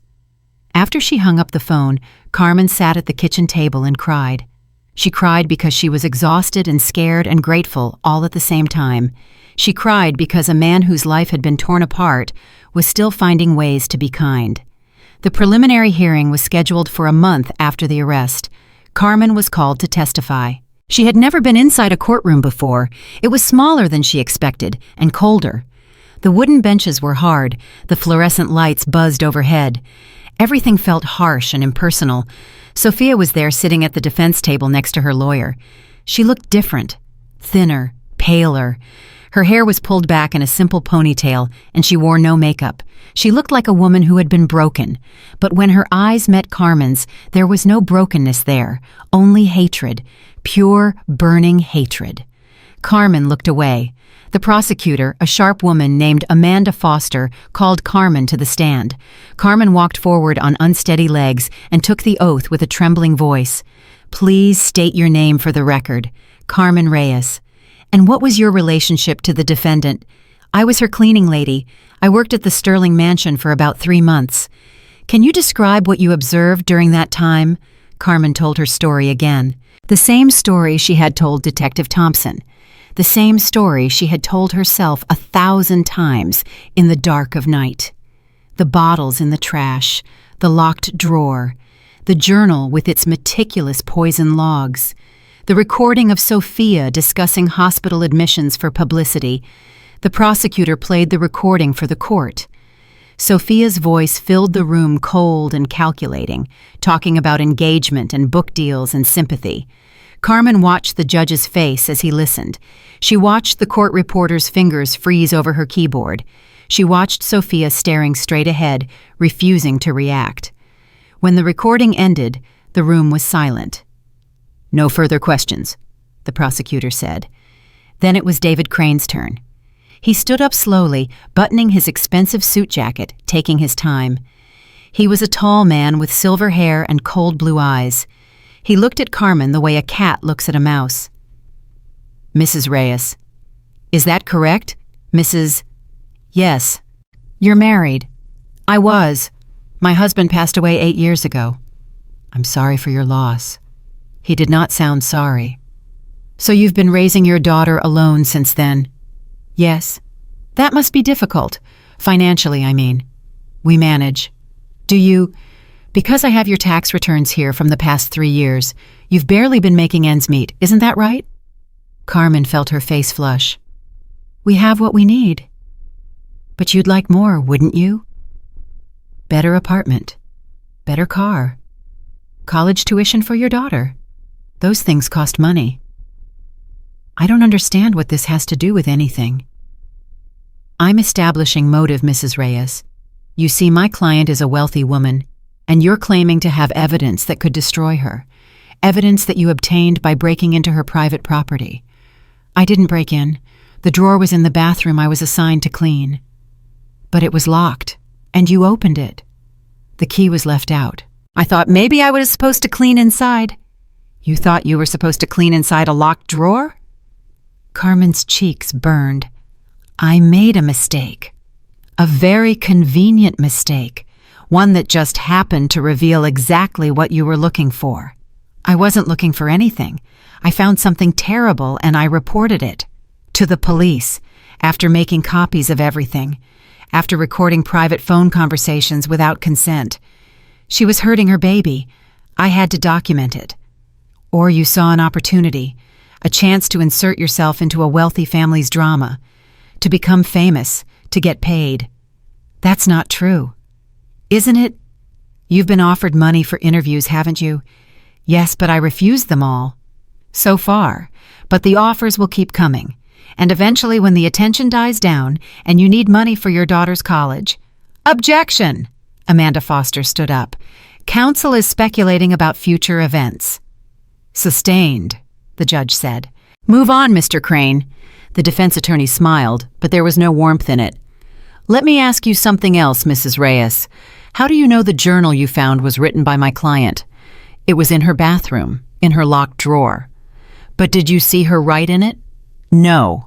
"So you don't actually know who wrote those entries?" "Who else would have written them?" "I'm asking the questions, Mrs. Reyes. You don't know for certain that my client wrote that journal, do you?" Carmen hesitated. "No, but it was her handwriting. I've seen her write notes before." "You're a handwriting expert now." "No, I just—" "Thank you, Mrs. Reyes. No further questions." Carmen walked back to her seat feeling sick. She had told the truth. She had answered every question honestly, but somehow the defense attorney had made her feel like a liar. Amanda Foster stood up for redirect. "Mrs. Reyes, did you have any grudge against Mrs. Sterling before you discovered the evidence?" No, I barely knew her. Did she ever mistreat you or give you reason to want revenge? No, she mostly ignored me. So you had no personal motive to fabricate evidence against her? None. And the evidence you found, the journal, the bottles, the recordings, they all support the same conclusion, don't they? Yes, that she was poisoning her daughter. Thank you. No further questions. The judge called a recess. Carmen walked out of the courtroom on shaking legs. Jessica was waiting in the hallway. You did great, Jessica said. Don't let that lawyer get in your head. He made me look like a gold digger. He tried to, but the evidence is too strong. The jury will see through it. What if they don't? What if Sophia walks free? Jessica put a hand on Carmen's arm. She won't. There's too much proof. Her own words, her own handwriting. No lawyer in the world can explain that away. Carmen wanted to believe her, but the fear would not go away. The preliminary hearing lasted 3 days. By the end, the judge had enough evidence to hold Sophia over for trial. She was denied bail, deemed a flight risk and a danger to her daughter. Carmen watched Sophia being led away in handcuffs. Their eyes met for just a moment. Sophia mouthed 2 words at her. You'll pay. Carmen turned away, her heart pounding. The trial was set for 4 months later. 4 months of waiting, 4 months of wondering, 4 months of trying to return to normal life while knowing that nothing would ever be normal again. Carmen found a new job cleaning offices at night. It paid less than the Sterling mansion, but it was quiet and anonymous. No one knew who she was. No one asked questions. Bella went back to school and tried to focus on her studies. The other kids treated her differently now. Some admired her mother's courage. Others whispered behind her back, repeating the ugly things they had heard on the news. Carmen and Bella drew closer during those months. They ate dinner together every night, talking about everything and nothing. They watched old movies and laughed at stupid jokes. They held each other when the fear became too much. And through it all, Carmen thought about Lily. She thought about that tiny hand reaching up to grip her finger. She thought about those tired eyes begging for help. She thought about the promise she had made in that nursery. I am going to save you. She had kept that promise. Whatever came next, she had done that much. The trial began on a cold January morning. Carmen arrived at the courthouse early, dressed in her best clothes, her heart hammering in her chest. The media presence was overwhelming. Hundreds of people lined the streets, some supporting Carmen, others supporting Sophia. Signs waved in the air, cameras flashed, reporters shouted questions. Carmen pushed through the crowd with her head down, Bella and Jessica on either side of her. They made it inside the courthouse and found seats in the gallery. The prosecution laid out their case methodically. Medical records, lab results, expert testimony. The journal entries analyzed by handwriting specialists who confirmed they were written by Sophia Sterling. And then they played the recordings. Sophia's voice clear and damning, talking about her daughter's illness, like it was a marketing opportunity. Carmen watched the jury's faces as they listened. She saw the shock, the disgust, the growing certainty. This was it.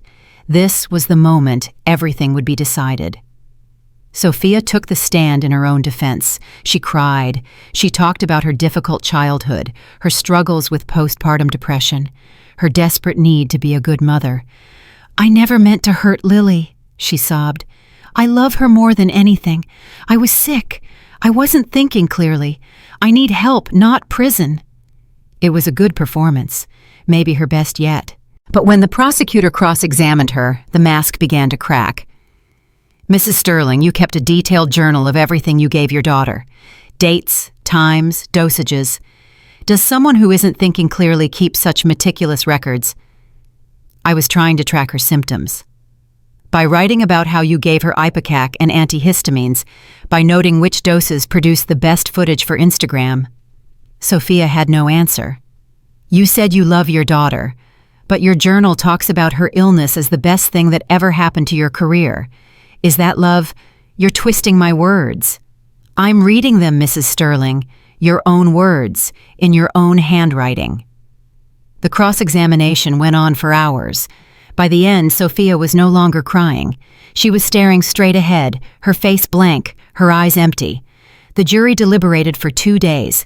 Carmen spent those 2 days pacing her apartment, unable to eat, unable to sleep, unable to think about anything except the verdict. When the call finally came, she rushed back to the courthouse. The gallery was packed.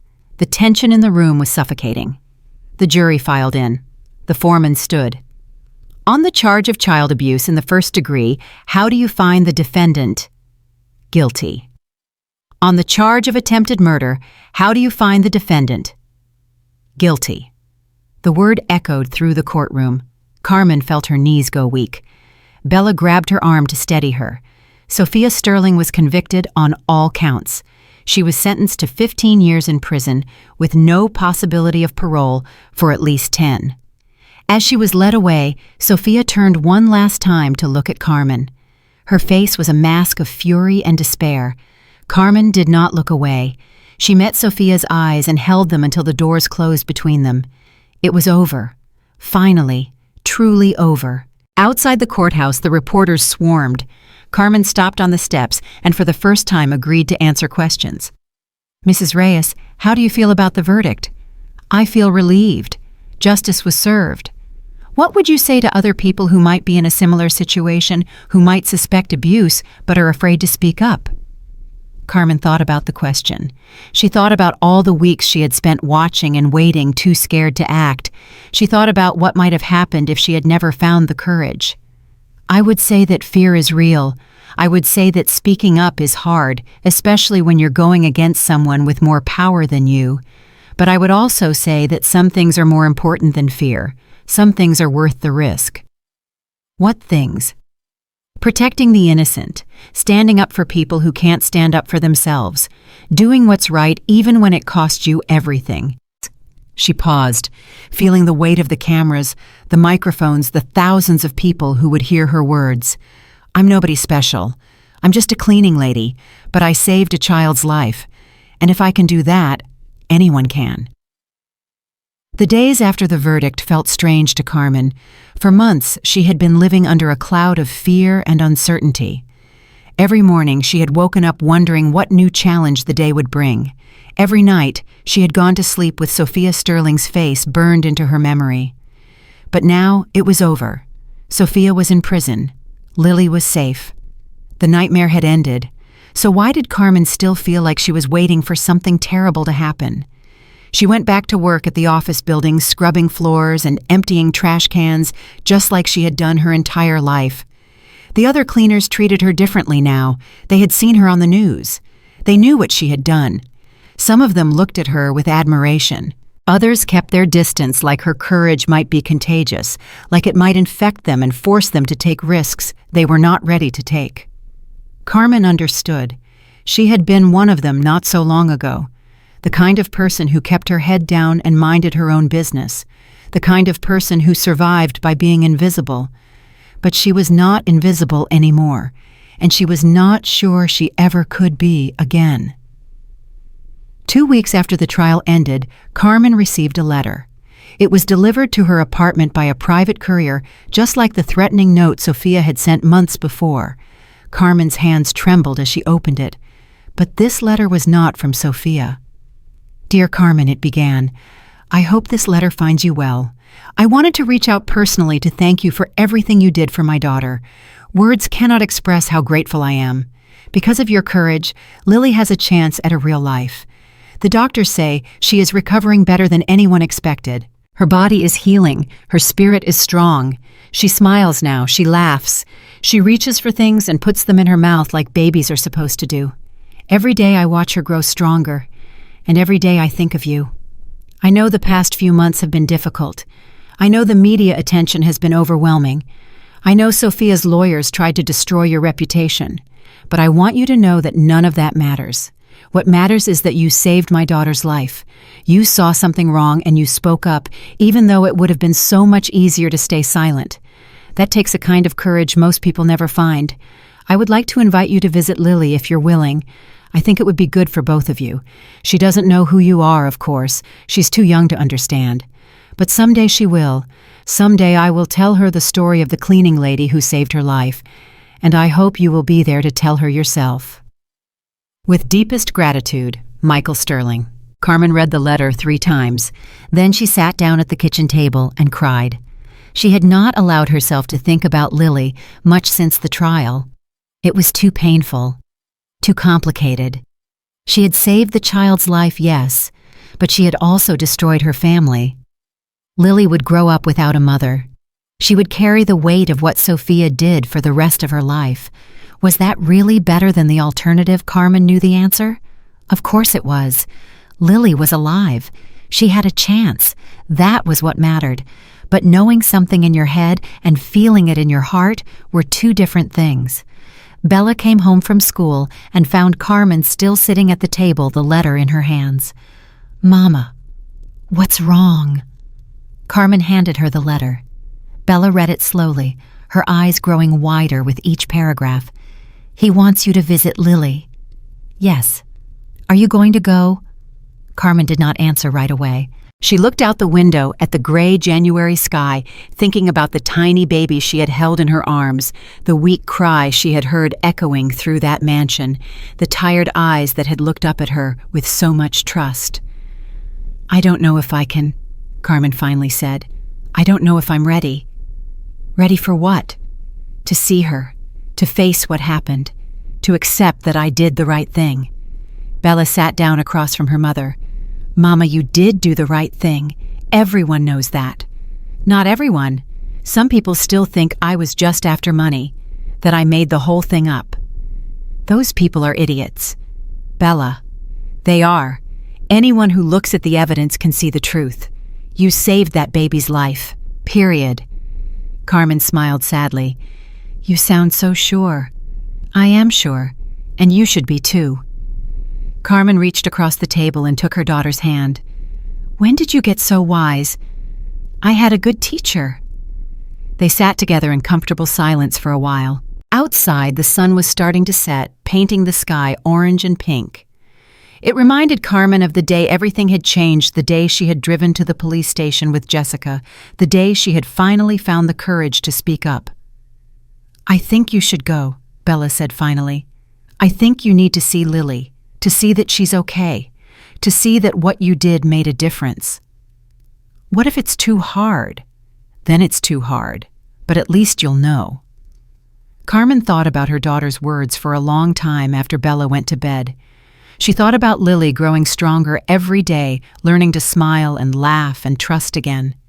She thought about Michael, a single father trying to rebuild his family from the ashes of his wife's betrayal. She thought about herself, a cleaning lady who had stumbled into the middle of a nightmare and somehow found a way out. The next morning, Carmen called the number at the bottom of Michael's letter. "Hello, Mr. Sterling, it's Carmen Reyes." "Carmen," his voice was warm with relief. "Thank you for calling. I wasn't sure you would." "I wasn't sure either, but I think I need to see her, to know she's really okay." "She is. Better than okay. The doctors are amazed at her progress." "I'm glad. Can you come this Saturday around 2 o'clock? "Yes, I can do that." "Thank you, Carmen. It means more than you know." Saturday came faster than Carmen expected.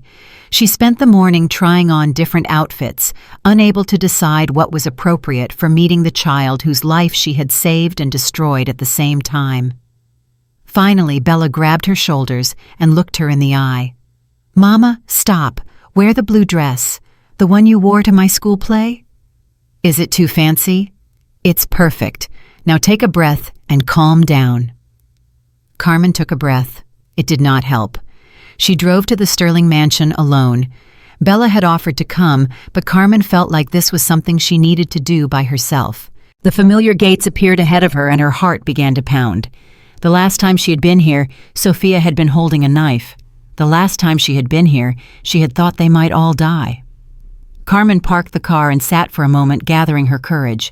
Then she got out and walked to the front door. Michael opened it before she could knock. He looked different than she remembered. Younger somehow, despite the gray in his hair. Lighter, like a weight had been lifted from his shoulders. "Carmen, please come in."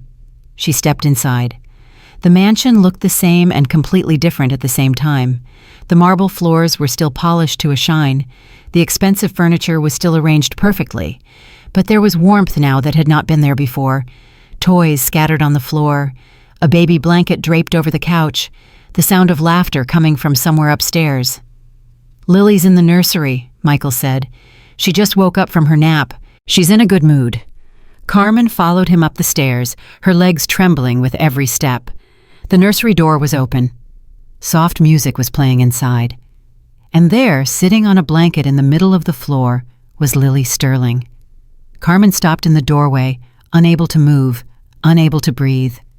The baby looked nothing like she remembered. Gone was the pale, hollow-eyed creature who had been slowly dying. In her place was a healthy, beautiful child with round cheeks and bright eyes and a smile that lit up the whole room. Lily looked up at the strange woman in the doorway. For a moment, she just stared. Then she grinned, showing off 2 tiny teeth, and reached up with both hands. Carmen felt tears streaming down her face. She did not bother to wipe them away.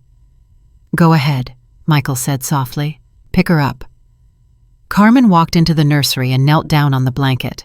Lily immediately grabbed onto her finger, just like she had done all those months ago, just like she had done when she was dying and desperate and had no one else to hold on to. But her grip was strong now, healthy, full of life. "Hello, little one," Carmen whispered. "Do you remember me?" Lily babbled something that might have been a word and might have been nothing at all. Then she lunged forward and wrapped her chubby arms around Carmen's neck. Carmen held her close, feeling the solid weight of her, the warmth of her skin, the steady beat of her heart. This was real. This child was alive and healthy and happy because of her, because a cleaning lady had refused to look away. "She likes you," Michael said. He was standing in the doorway watching them with wet eyes. "I've never seen her take to someone so quickly." "She remembers," Carmen said. "Somewhere inside she remembers. Maybe. Or maybe she just knows a good person when she sees one." Carmen stayed for 2 hours. She played with Lily on the blanket, making funny faces that made the baby giggle. She gave her a bottle and watched her drink every drop with healthy appetite. She changed her diaper and marveled at how much she had grown. And through it all, she felt something healing inside her, something that had been broken for a long time. When it was time to leave, Michael walked her to the door. "Thank you for coming," he said. "I know it wasn't easy. It was easier than I thought. She's so beautiful, so healthy." "She is. And she always will be, thanks to you." Carmen hesitated at the door. There was something she needed to say, something that had been weighing on her since the day of the arrest. "Mr. Sterling, Michael, I want you to know that I'm sorry." "Sorry for what?" "For your family, for what happened to your marriage, for Lily having to grow up without a mother." Michael was quiet for a moment. When he spoke, his voice was heavy with emotion. "What happened to my family is not your fault. It's Sophia's fault. She made her choices. She has to live with the consequences. But if I hadn't found the evidence, if I hadn't gone to the police, then Lily would be dead." Michael's voice was firm. "That's the reality, Carmen. My wife was killing my daughter, slowly, deliberately for attention. If you hadn't stopped her, Lily would have died, and I would have spent the rest of my life wondering what went wrong." Carmen nodded slowly. She knew he was right, but it still hurt to think about the family that had been destroyed. "Lily will know the truth someday," Michael continued. "I won't hide it from her. She deserves to know what her mother did, and what you did to save her. And when she's old enough to understand, I hope you'll be there to tell her yourself." "I'd like that." "Good. Then it's settled. You're part of this family now, Carmen, whether you like it or not." Carmen smiled through her tears. "I think I can live with that." She drove home with a lighter heart than she had felt in months. The fear was finally gone. The guilt was finally fading.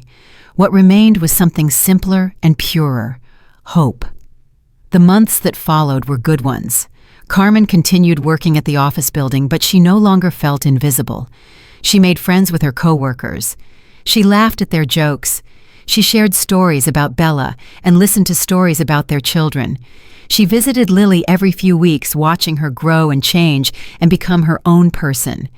The bond between them deepened with each visit. Lily would run to the door when Carmen arrived, arms outstretched, shouting something that sounded almost like her name. Carmen, Carmen. It was the most beautiful sound Carmen had ever heard. Bella graduated from high school at the top of her class. She had been accepted to UCLA with a full scholarship, the money from Michael Sterling's trust supplementing everything else she needed. She was going to study pre-law, she had decided. She wanted to help people who could not help themselves. "Just like my mama," she said at the graduation party, raising a glass of sparkling cider. "The bravest woman I know." Carmen tried to protest that she was not brave, that she had just done what anyone would do, but nobody believed her. They had watched her face down a monster. They had seen her risk everything for a child who was not her own. That was bravery, whether she wanted to admit it or not. Summer turned to fall. Fall turned to winter. A year passed since the day Carmen had found the first bottle in Sophia Sterling's trash. On the anniversary of the arrest, Carmen received another letter. This one was from Sophia herself, forwarded through the prison system. Carmen almost threw it away without reading it. But something made her stop. Some need to understand to hear what Sophia had to say. She opened the envelope and unfolded the single sheet of paper inside. "Dear Maria," the letter began. Carmen noted that even now, even after everything, Sophia could not be bothered to remember her real name. "I've had a lot of time to think in here. Time to reflect on what I did and why I did it. My therapist says I have a personality disorder. She says I crave attention the way other people crave food or water. She says it's not my fault that something went wrong in my brain a long time ago. Maybe that's true. Maybe I am sick. But I also know that I made choices. Every time I put something in Lily's bottle, I knew what I was doing. Every time I watched her get sick, I could have stopped. But I didn't, because the attention felt too good, because being special felt too good. I don't expect you to forgive me. I don't expect anyone to forgive me. I just wanted you to know that I understand now. I understand what I did, and I understand that you saved my daughter's life when I was the one trying to end it. She's better off without me. I know that. The best thing I ever did for her was getting caught. So thank you, Maria. Thank you for being the person I couldn't be. Thank you for loving my daughter more than I did." SS Carmen read the letter twice. Then she folded it carefully and put it in a drawer. She did not know what to feel. Anger, pity, forgiveness. All of those things may be mixed together in ways she could not untangle, but one thing she knew for certain. Sophia Sterling was wrong about one thing. Carmen had not loved Lily more than Sophia did. She had simply loved her the right way. The way a mother should love a child. Without conditions, without expectations, without needing anything in return. That was the difference. That was what Sophia had never understood. Love was not about what you got. It was about what you gave. The second anniversary of the arrest came and went.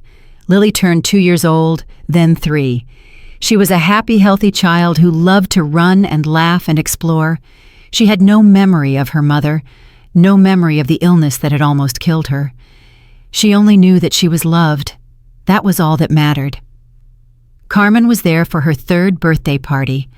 Michael had rented out a park and invited dozens of children and their parents. There were balloons and cake and a bouncy castle that made Lily squeal with delight. Carmen stood off to the side watching Lily play with the other children, her heart swelling with pride and joy. "She's something, isn't she?" Carmen turned to find Jessica standing beside her. They had stayed in touch over the years, bound together by the experience they had shared. "She's perfect," Carmen said. "She is, and she wouldn't be here without you. Without us. We did this together." Jessica smiled. "We did, didn't we? 2 nobodies who took on a monster and won. We're not nobodies anymore." "No, I suppose we're not."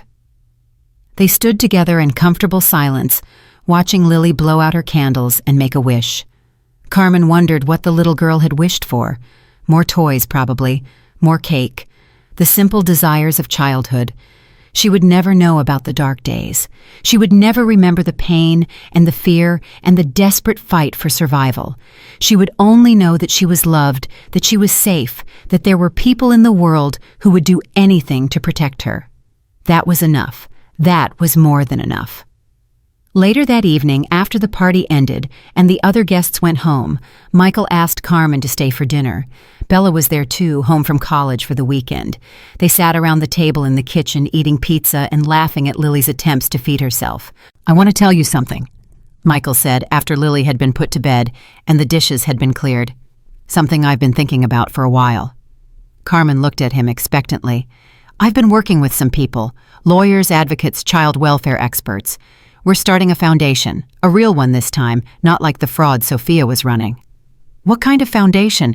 "It's going to help people like you, people who witness abuse but are afraid to speak up. We're going to provide legal support, financial assistance protection from retaliation. We're going to make it easier for ordinary people to do extraordinary things." Carmen felt tears pricking her eyes again. "That's wonderful. I want to name it after you. The Carmen Reyes Foundation, if you'll allow it." Carmen was speechless. She looked at Bella, who was grinning from ear to ear, clearly already in on the secret. "I don't know what to say." "Say yes.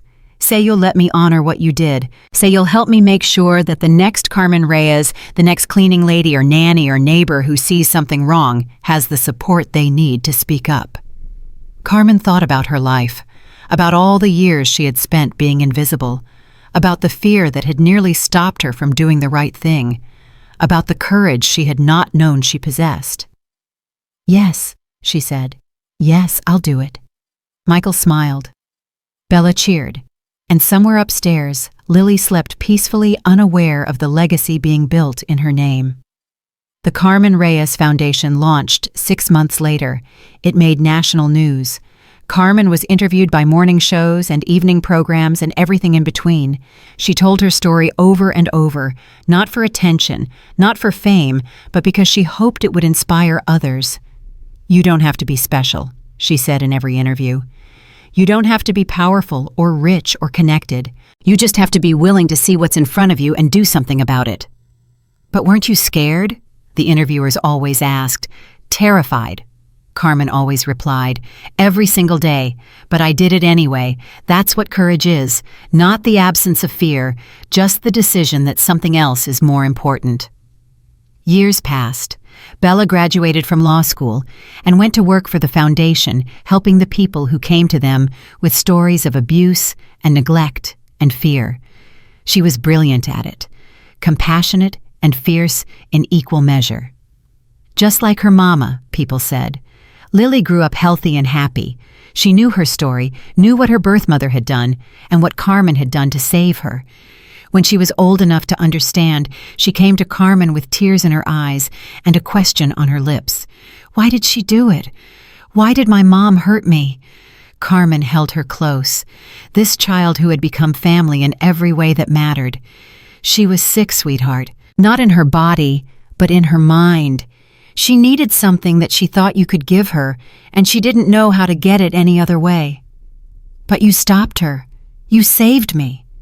I did what anyone would do." Lily pulled back and looked at Carmen with those bright, healthy eyes. "No," she said firmly. "You did what a hero would do, what my real mother would do." Carmen cried then. She could not help it. To be called a mother by this child, this miracle she had fought so hard to protect, it was more than she had ever dared to hope for. "I love you, Lily. I have loved you since the first moment I saw you. I love you too, Mama Carmen." Mama Carmen. It was a name Carmen had never expected to have, but it fit. It fit perfectly. On her 60th birthday, Carmen stood in front of a crowd of hundreds. The Carmen Reyes Foundation was celebrating its 10th anniversary, and they had gathered to honor the woman who had started it all. There were speeches and awards and a video tribute that made Carmen cry, but the moment she would remember forever came at the end, when Lily, now a beautiful young woman of 13, took the stage. "I'm here today because of one person," Lily said, her voice strong and clear. 10 years ago, I was dying. My own mother was killing me, and no one knew. No one except a cleaning lady named Carmen Reyes. The crowd was silent, hanging on every word. Carmen could have looked away. She could have minded her own business. She could have protected herself and her family instead of risking everything for a stranger's child. But she didn't. She saw something wrong and she did something about it. She faced her fears. She spoke up. She saved my life." Lily turned to look at Carmen, her eyes shining with love. "Carmen taught me that courage isn't about being fearless, it's about being afraid and doing the right thing anyway. She taught me that one ordinary person can make an extraordinary difference. She taught me that love means putting someone else's needs before your own, even when it costs you everything." Lily's voice broke. Tears streamed down her face. "I am alive because of Carmen Reyes. I am happy because of Carmen Reyes. I am standing here today because a cleaning lady looked at a dying baby and decided that this child's life was worth fighting for." She stepped away from the podium and walked to where Carmen was sitting. She knelt down and took Carmen's hands in hers. "Thank you, Mama Carmen. Thank you for seeing me when no one else did. Thank you for fighting for me when no one else would. Thank you for being the mother I needed." Carmen pulled Lily into her arms and held her tight. The crowd was on their feet, applauding, crying, witnessing something rare and precious. A love built not from blood but from courage. A family forged not in comfort but in crisis. A bond that would never break, no matter what storms came. Later that night, after the celebration ended and the guests went home, Carmen sat alone on her balcony looking up at the stars. She thought about her life, about all the years she had spent being invisible, about the moment everything changed. She thought about Sophia still in prison, still paying for her crimes. She thought about Michael, who had become a dear friend and partner in the Foundation's work. She thought about Jessica, who had found her own courage and gone on to do amazing things. She thought about Bella, her brilliant daughter, who was changing the world one case at a time.